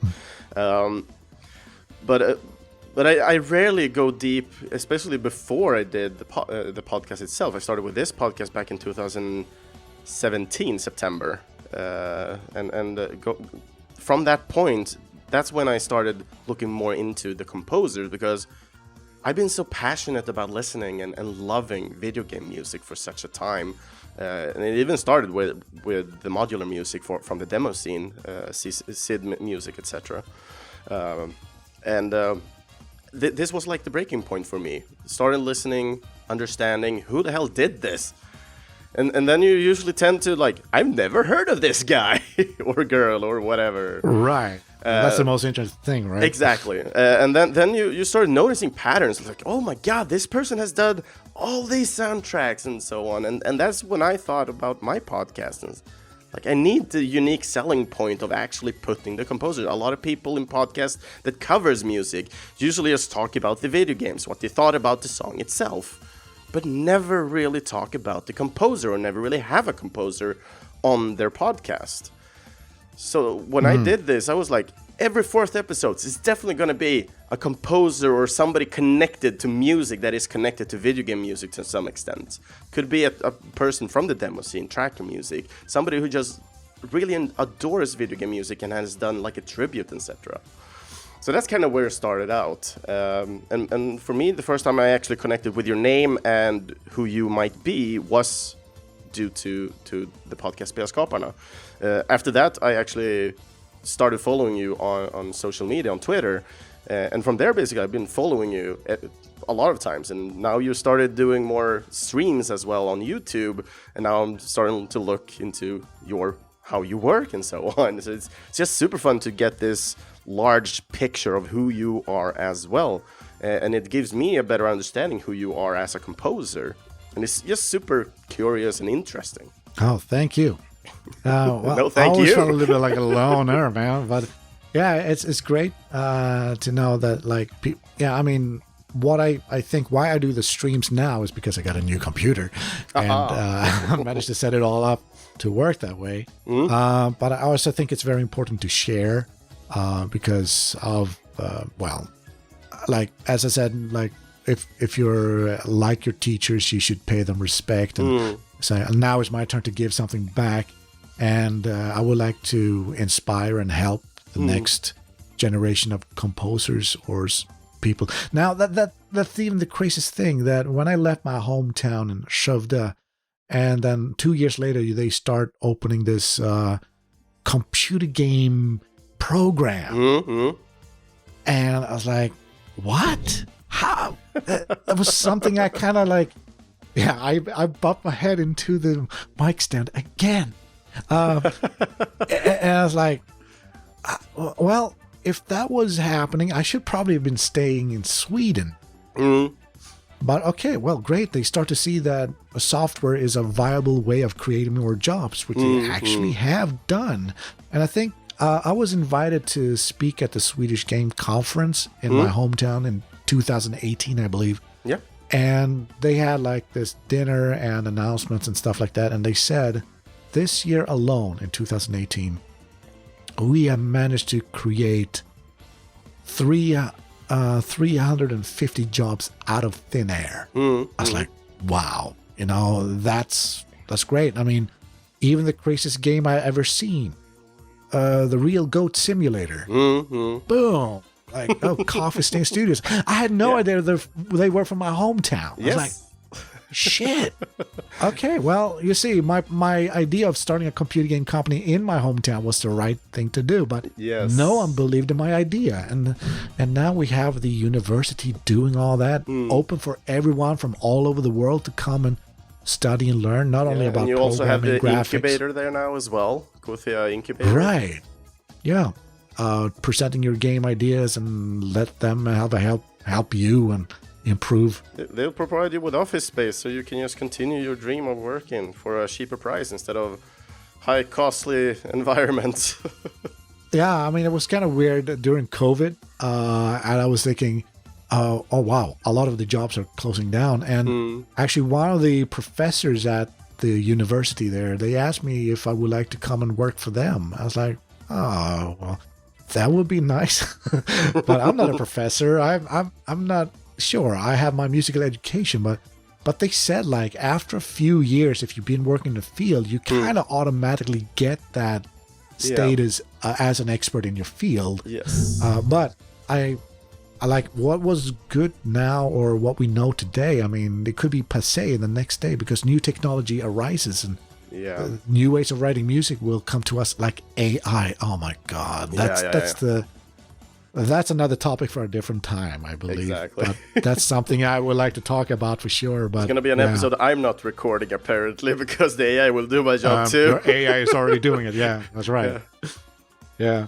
And you won't be guessing because AI will be you too. So it's just two AIs talking to each other. Right.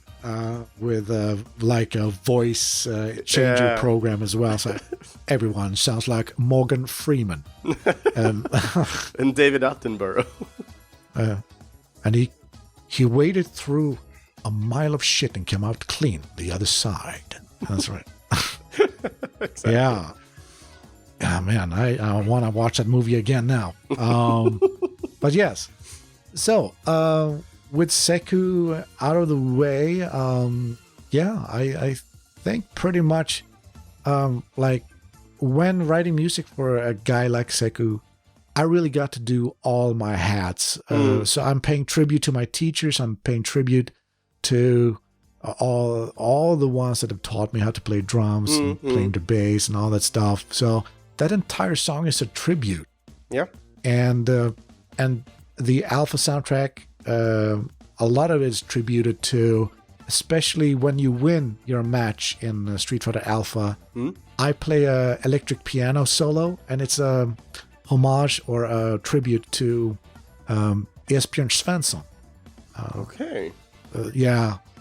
So, because he was part of the funk unit that played in Stockholm Live with Nils Landgren in 1995, and I kind of did a little doodling like he did for one of the piano solos in that concert that night. I was like, man, he's too bad he passed away in a diving accident. So that was the sad part. So that's why I decided I'm gonna throw in some Easter eggs from Sweden into Street Fighter V, and that's.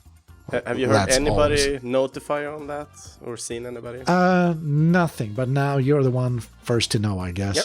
And maybe podcast level 857.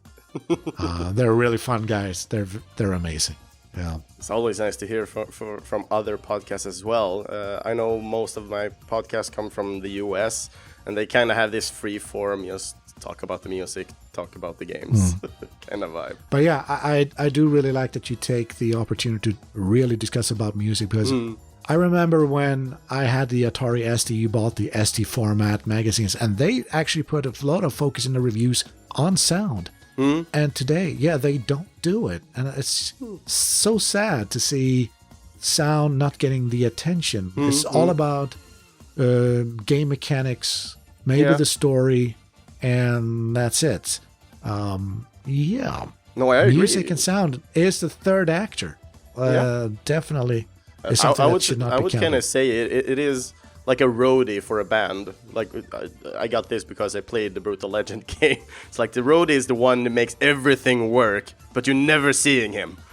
So music is kind of the same. It makes everything work within a game. I mean, take any type of game. Take Resident Evil, for example. If you just shut off that music, you're never gonna have the same experience you're having with the music on. And you're not engaged, so it takes away a lot of the. You're really distancing yourself from the experience. Yeah, that's right. It's like, I'm just wondering now, like these musical games that people really love and adore. Like let's take like Zelda games. Like everybody knows the tracks, everybody loves the tracks, the luster it comes with, and so on. What if we just played it without any music and see if they think the same? It's like, we've been traveling on a horse for 12 hours. For 12 hours, exactly. Nothing happened. Yeah. Oh, yeah, that was the thing also, like, with the adapted music for Resident Evil. When they re-released it, I was thinking they would have solved the problem, but no, it's the same. The music is still the same. Nothing has I don't changed. think they went in and nothing updated. Made much of an optimization for it. Because it's just simpler and easier for them to kind of just but it would have been worth it to get their vision true as well, because everything has more computer power now these days. They should have been able to do something to improve, like a deluxe edition. Like now we actually have real dynamic soundtrack. That would have been cool, but no. They just. I think from a perspective from development, if they put more money into something that theoretically might not sell, or they already know how much it might sell because of old fans, I think it's hard to kind of procure and say like, oh, this is worth it. Unless you're doing something like Square Enix and remaking Final Fantasy VII. It's like it's not turn-based in the same sense that we know it from the PlayStation 1. If they did something like that, then most likely they would be able to make it more dynamic and add all those hours into it, because this is for everybody now. Right. The the common anyone on an Android should be able to, or an Apple device should be able to just get into it in and out. Yeah. Which is kind of sad, but then I also start to realize, well, my favorite genres of games like beat 'em ups and stuff like that, they are very simple in nature too. Yes. But I don't play any beat 'em up because they need to have a certain style. It needs to have like an identity before I'm even gonna start playing them. And that might lead us into something that we would like to maybe, yeah. You know, you're the host. I'm not gonna tell We're you to getting quit at the now. end here, and you're getting ahead of me, man. Yeah, I'm sorry. But that will kind of conclude everything we talked about for Street Fighter and everything, and we're packing this up right now. So let's actually talk a little bit more about, because we already named this. We're going to talk a little bit about the Fallen City Brawl here. Exactly. So this is your current project that you're able to talk about, at least that I know of. So yeah. Do you want to do a small pitch maybe for people that don't know about the Fallen City Brawl? All right. So Fallen City Brawl is developed by a guy called Mike Wells. You can follow him on Twitter under Fallen City Brawl. Just look for it. And he and we met via a podcast connection. His name is Mikkel Casanova. He runs the Casanova podcast. And the thing was that I've always been looking for indie game projects because the last few years, actually, I think 2019 was the last thing I did for Street Fighter V. Since then, it's all been dead, kind of. It's been very dead. Yep. And I've been having a chance to maybe work with other developers. I've been like invited to work with an all-star team of ex-AAA developers, like people from Rocksteady, and we're going to create some other games. But yeah, it would have been great if it was a fighting team from Rocksteady. That would be awesome, but it's not. Definitely. It's just that's more like the GUI guys who just design little stuff. And we're supposed to be making a version of Gladiator, but anyway. So I had that podcast with Mikkel Casanova from the same idea with you, like, hey, we would like to talk about the guy behind the music from Street Fighter V or the story. So, and then he was having an interview or with something of this guy, Mike Wells, and I was drawn in by his own pitch for his game, Fallen City Brawl. And I looked at the video and I know, like, okay, I just want to pitch some music for this guy, or at least help him pitch the game. And because I know he's indie, he doesn't have the money, but if I can help him secure some kind of funding through pitching a video for this game to investors, the money's going to come to me anyway, some way or shape or form, right? So, and it goes for all of you indie developers out there. If I see something that I like, I would like to offer a chance to help you pitch. And if you're lucky, you might be having me at the end on your soundtrack as well. So if I see something and I like it, I would like to help as much as I can. That's how it goes for me. And the best thing here, it's not a contest. Exactamundo. So anyway, so I saw his pitch. I was like, there's so many cool elements happening in this game. Sure, it's a bit pixelated. I understand it's like a first rendition of what a game will look like. And then I start to see another effect that I really love. I love the Neo Geo. There's no doubt about it. One of the first games I had played for Neo Geo was Art of Fighting. Super large sprites, zoomed in, zooming out. And it's like, that is happening in this game too. And I was like, oh, this is a mix between my favorite arcade games mixed in with Art of Fighting, zoom. And everybody was hoping that, I hope that's not a video post-processing effect, but no, if you look carefully, the health bar and everything stays in the same location. So it is an in-game mechanic in the game. It's like, yeah, that's what I like. So I reached out via Mikkel Casanova's podcast, and he introduced me to Mike. And then we were sitting down talking a little bit, and I said, as I told you that if I like something, I would like to help you pitch it. So you don't need to pay me any money whatsoever. I can look at it as a fun exercise, but in the end, remember that you have a guy who's doing a lot of AAA titles, and there's a certain limitation to AAA as well, trust me, because you're always dancing after the corporation's pipe, so to speak. But sometimes you want to have a project where you can feel like you're actually building something original from the ground up. Okay, sure, beat 'em ups are, I guess. Exactly. Even though beat 'em ups are not original in that way, but to see people try to mix their influences from the 60-bit era and then adding this extra power behind it. But that's where I was like, I really like the idea. I really like how it looks. I really like how the way it moves. But maybe it's a bit too saucy and a bit slow now at the moment. But hopefully he's going to be balanced in the game soon. But he managed to make a video for the Kickstarter and said, okay, I'm going to score the music for that. So I did not only score the music, I designed all the punches and all the hits and screams, whatever that was in the trailer. And then we put it up there. And, well, we didn't hit our goal, but it sure started to get a little bit of attention from a company called East Asia Soft, I believe. Okay. And they kind of said, we really like this idea, but I never spoke to the guys at them, but at least some money was coming our way. And that's always good for something, right? Okay, yeah, sure. We got it.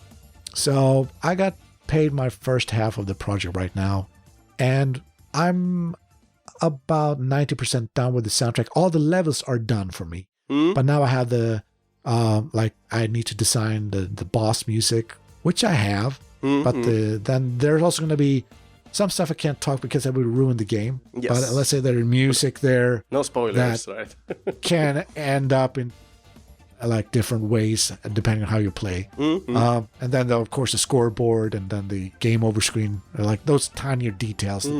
It's the rest I'm working on right now. So I should be done hopefully by May. But of course, the game has no set release date because he's still fine-tuning it. And I want to be with him on the last part to make sure that the music loops. So I really hope I will get a chance to try it, to play it and tell him, okay, this is good. You can release it now. I hope I get the final say because, as I said, nothing is worse than having a game that doesn't loop the music properly. And that's my biggest fear. Yeah, like I put so much work into it. I know that for a fact. So, Mike, if you're listening, don't forget about me. So that is the project I'm working on right now. But I do have some other stuff happening as well. But for now, I think Fallen City Brawl is the one that's closest to be almost complete. So check them out. Check them out. I'm definitely checking this out, and I recommend everybody else to at least check this out. It's the least thing you can do, guys.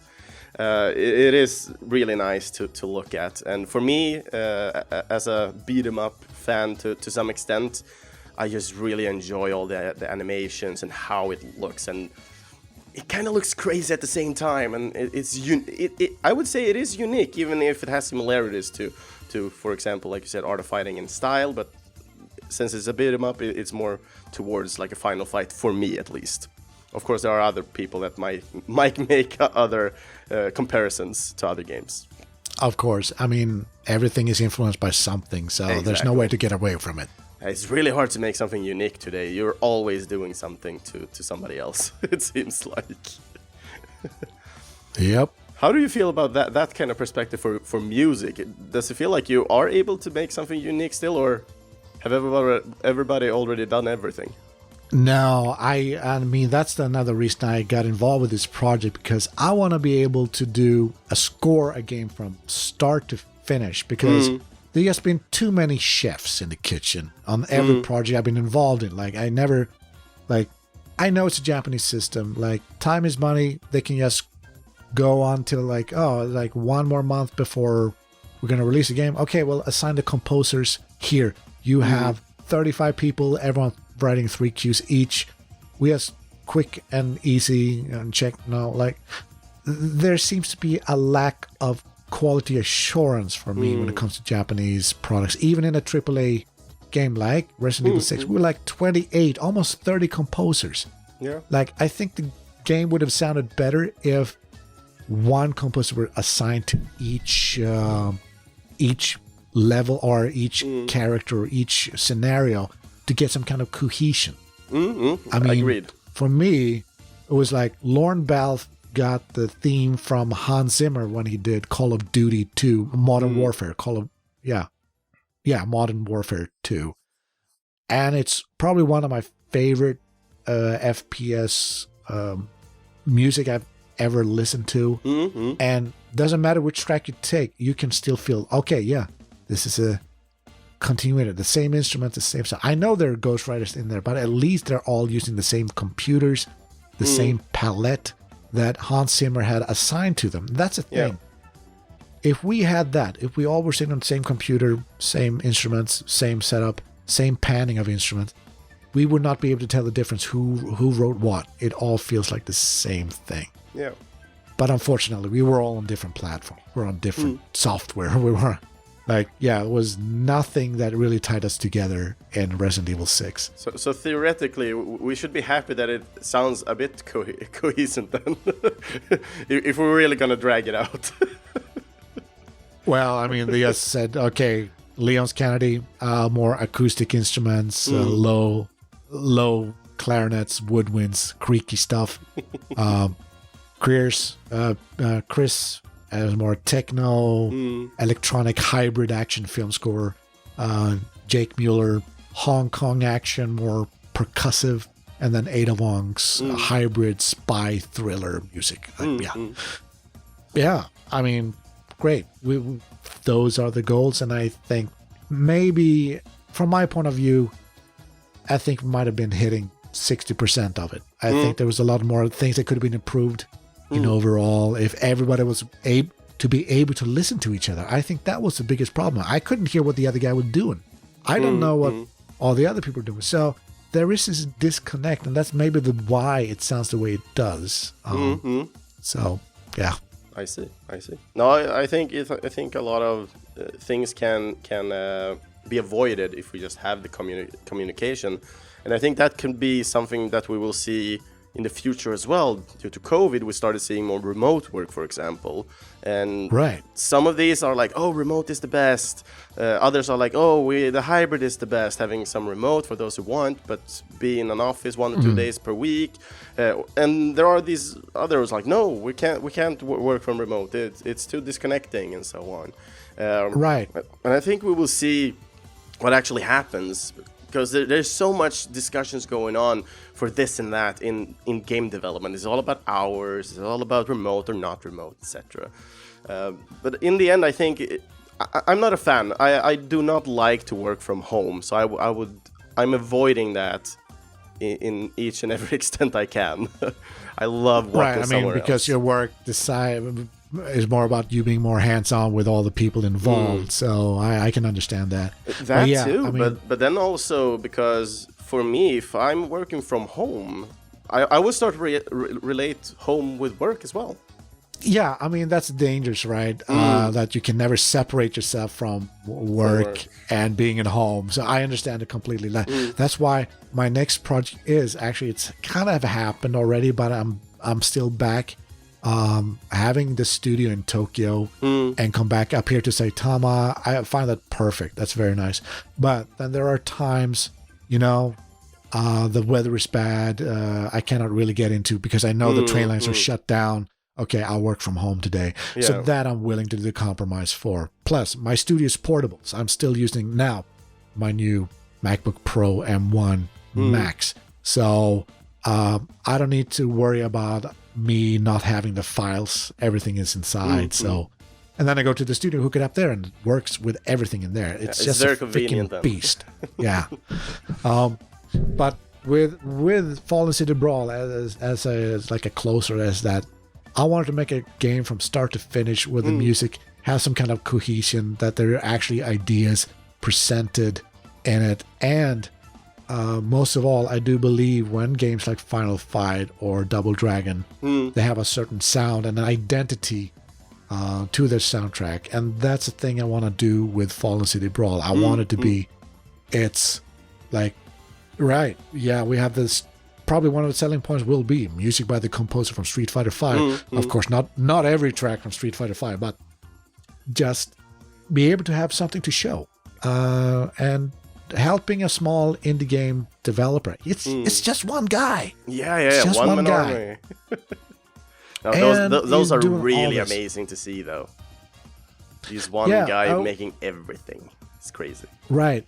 I mean, when I saw another beat 'em up game, I'm not sure, but you're probably a fan of it as well. I mean, when I saw the trailer for Midnight Fight Express, I was shitting myself because I've heard that name before, but nothing that pops up directly. Okay, Midnight Fight Express was originally first just made by one Polish guy, and he had a lot of, he actually got help from Eric Mobius, who's a motion capture artist in the States, by providing him with animations for top-down isometric fighting brutal game, and it is like, oh wow, that is freaking awesome. And it's already out, and it works perfect on the Nintendo Switch too. And the music is freaking amazing. And I was like, I played the game, I was listening to the music, I was like, yeah, that drive is like John Wick, and you can get the John Wick skin too if you do certain stuff. You can awesome. dress up your character, and I was like, yeah, it's like that game may not look pretty, but the way it plays, the people I've talked to, especially the guys at level 857, they always said, if the game has good, like a good feeling, the good gameplay, I don't care what it really looks like, but the second thing will let me play the game is the music. Yeah. They say those two things are so important. The rest, how it looks like, doesn't really matter if it just plays good.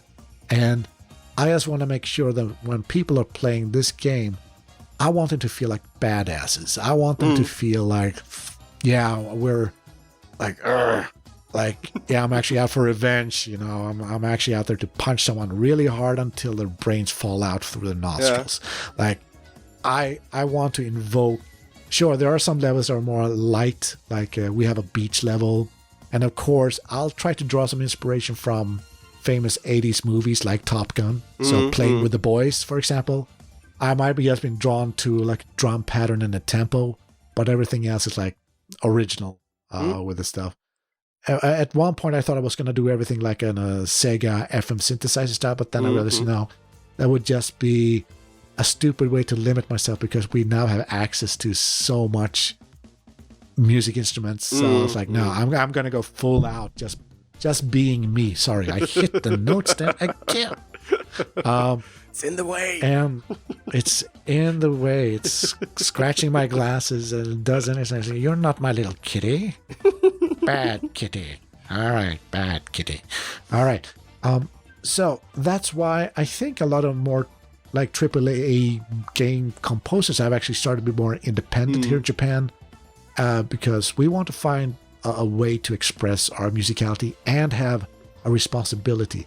And I think it's a discipline to be able. And then at the end of the year, we're going to show this thing. I'm not nervous, but I really want to see people's excitement. I want to see people play and enjoy and have fun. Like, because I don't think, sure, I mean, I'm 42 going 43, crap.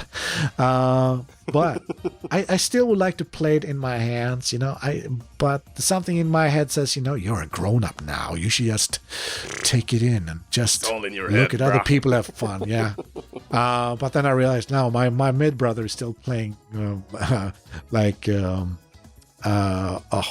emulators on his little Android device connected to the TV. It's like, yeah, maybe I should. My wife.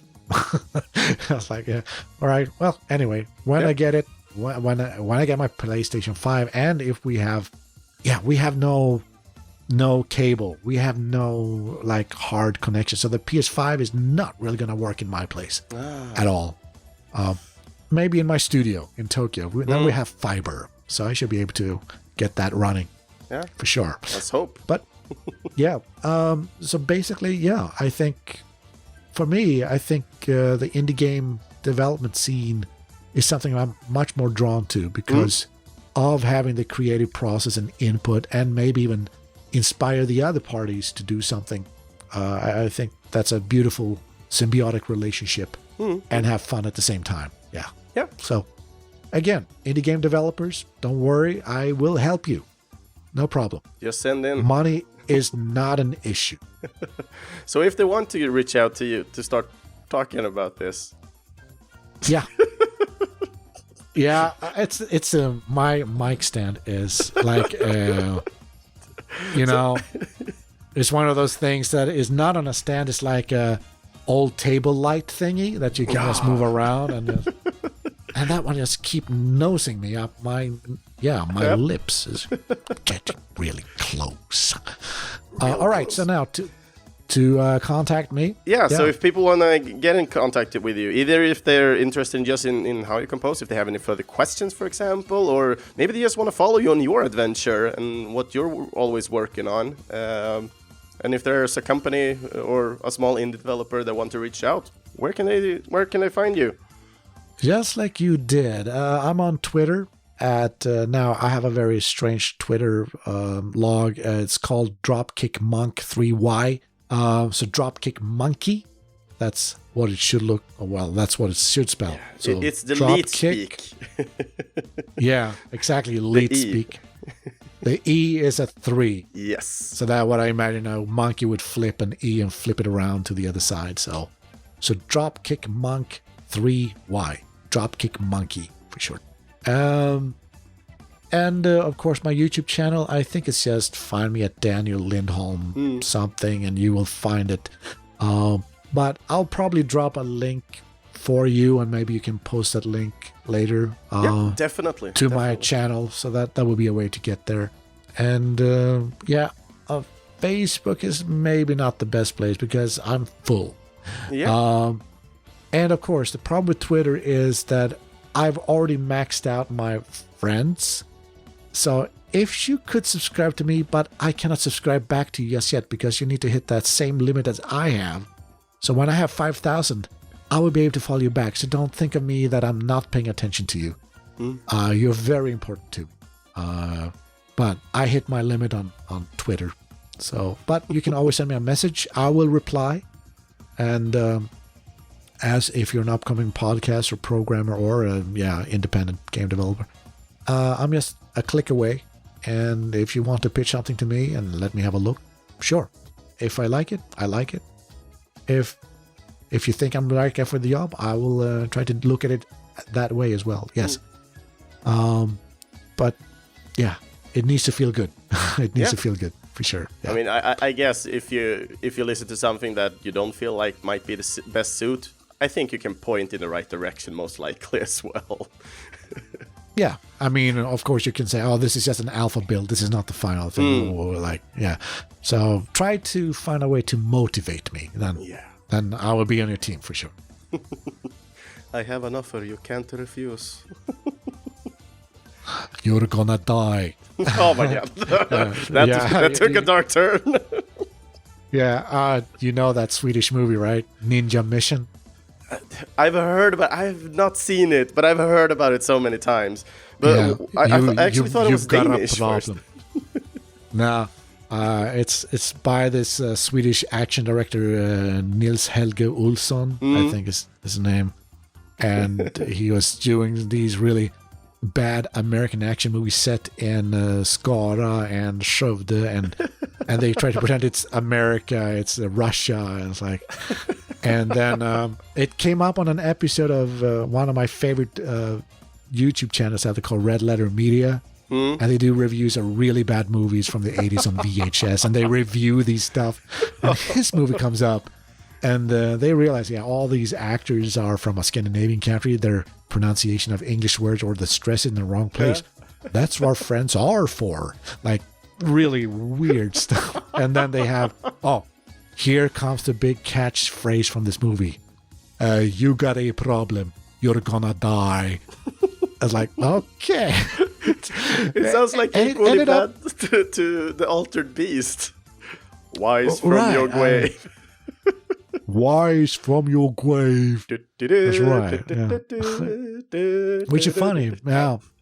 So, I mean, I think the real reason for my music is because I love movies and cinema. But yes, if you want to have a crappy fun time on YouTube, go to Red Letter Media and look for their best of the worst series. You'll thank me later. It's a great happy pill to swallow. Awesome. So yeah, with that said, let's put a rope on this little bag of music. So pull the plug, as you said. Yeah, pull the plug if you're electronic, which in this case we are. We're very electronic. Other episodes of the Gameable audio, you're able to find that on our homepage at videospelsklubben.se, Spotify, or in your closest podcast app. Also feel free to follow and comment on one of our social medias, either on Facebook or Instagram. Just search for Gameable audio. And you can also support the podcast for future content, but also quality upgrades. But also, and most of all, for future composers by becoming a Patreon. The current awesome Patreon backers that we do have today is Daniel Lindholm, Lars Schenström, Titti Schenström, Kevin Wikström, and Mike Björkholm.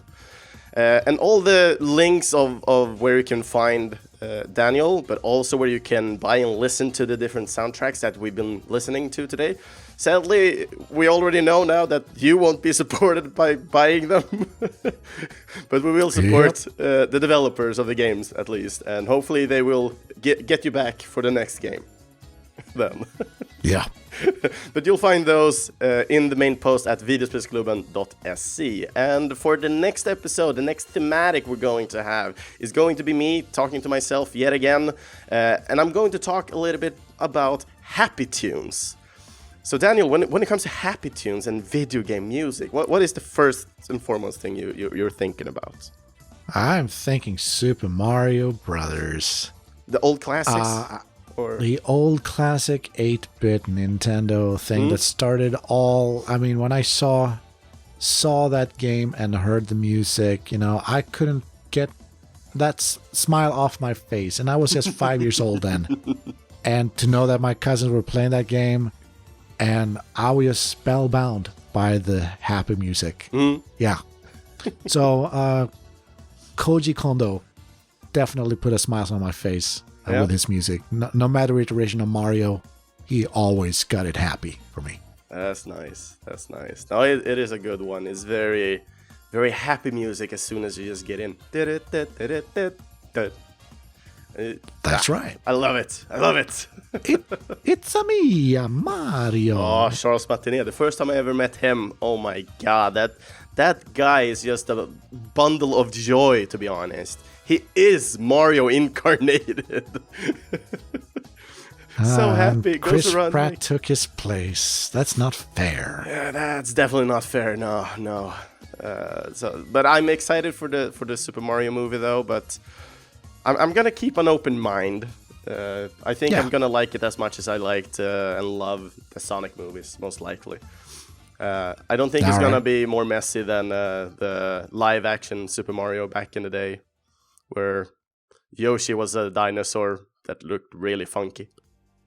Well, if I were Mario in Keanu Reeves' form, I would probably say, people have always been asking me if I'm back. Yeah, I think I'm back. That's how I feel Mario should be now. Mario's back on track. He's marinating in his own ragu. My brother! Right. Okay, too much Robot Chicken too. But, I love it. But Robot Chicken was really good as well. But yeah. Yeah. Anyway, Daniel, thank you so much. This has been an amazing episode. Definitely the largest episode ever done. I'm so sorry, but yeah, you got some stuff to cut if you need it. But I'm happy. I'm very honored that you wanted to join in to talk about your like road to what you are today, basically, where you started and what you ended up in. And of course, I will also leave you with that. I wish you the best of luck for everything in the future to come for you. And yeah, I just loved all the different anecdotes and just talking specifically about these tracks as well to pick your mind a little bit. Like, what are you thinking about when you are working with compositions and so on? yeah, it's been very fun. Thank you so much. Yeah. And to everybody else out there, you know where the links and everything are. And with that said, I will wish everybody to have a great continuous weekend. And for the next episode, I hope you see you all back again. Have a good one, everybody. And see you all, guys, next time. Have a good one. Goodbye. Bye-bye.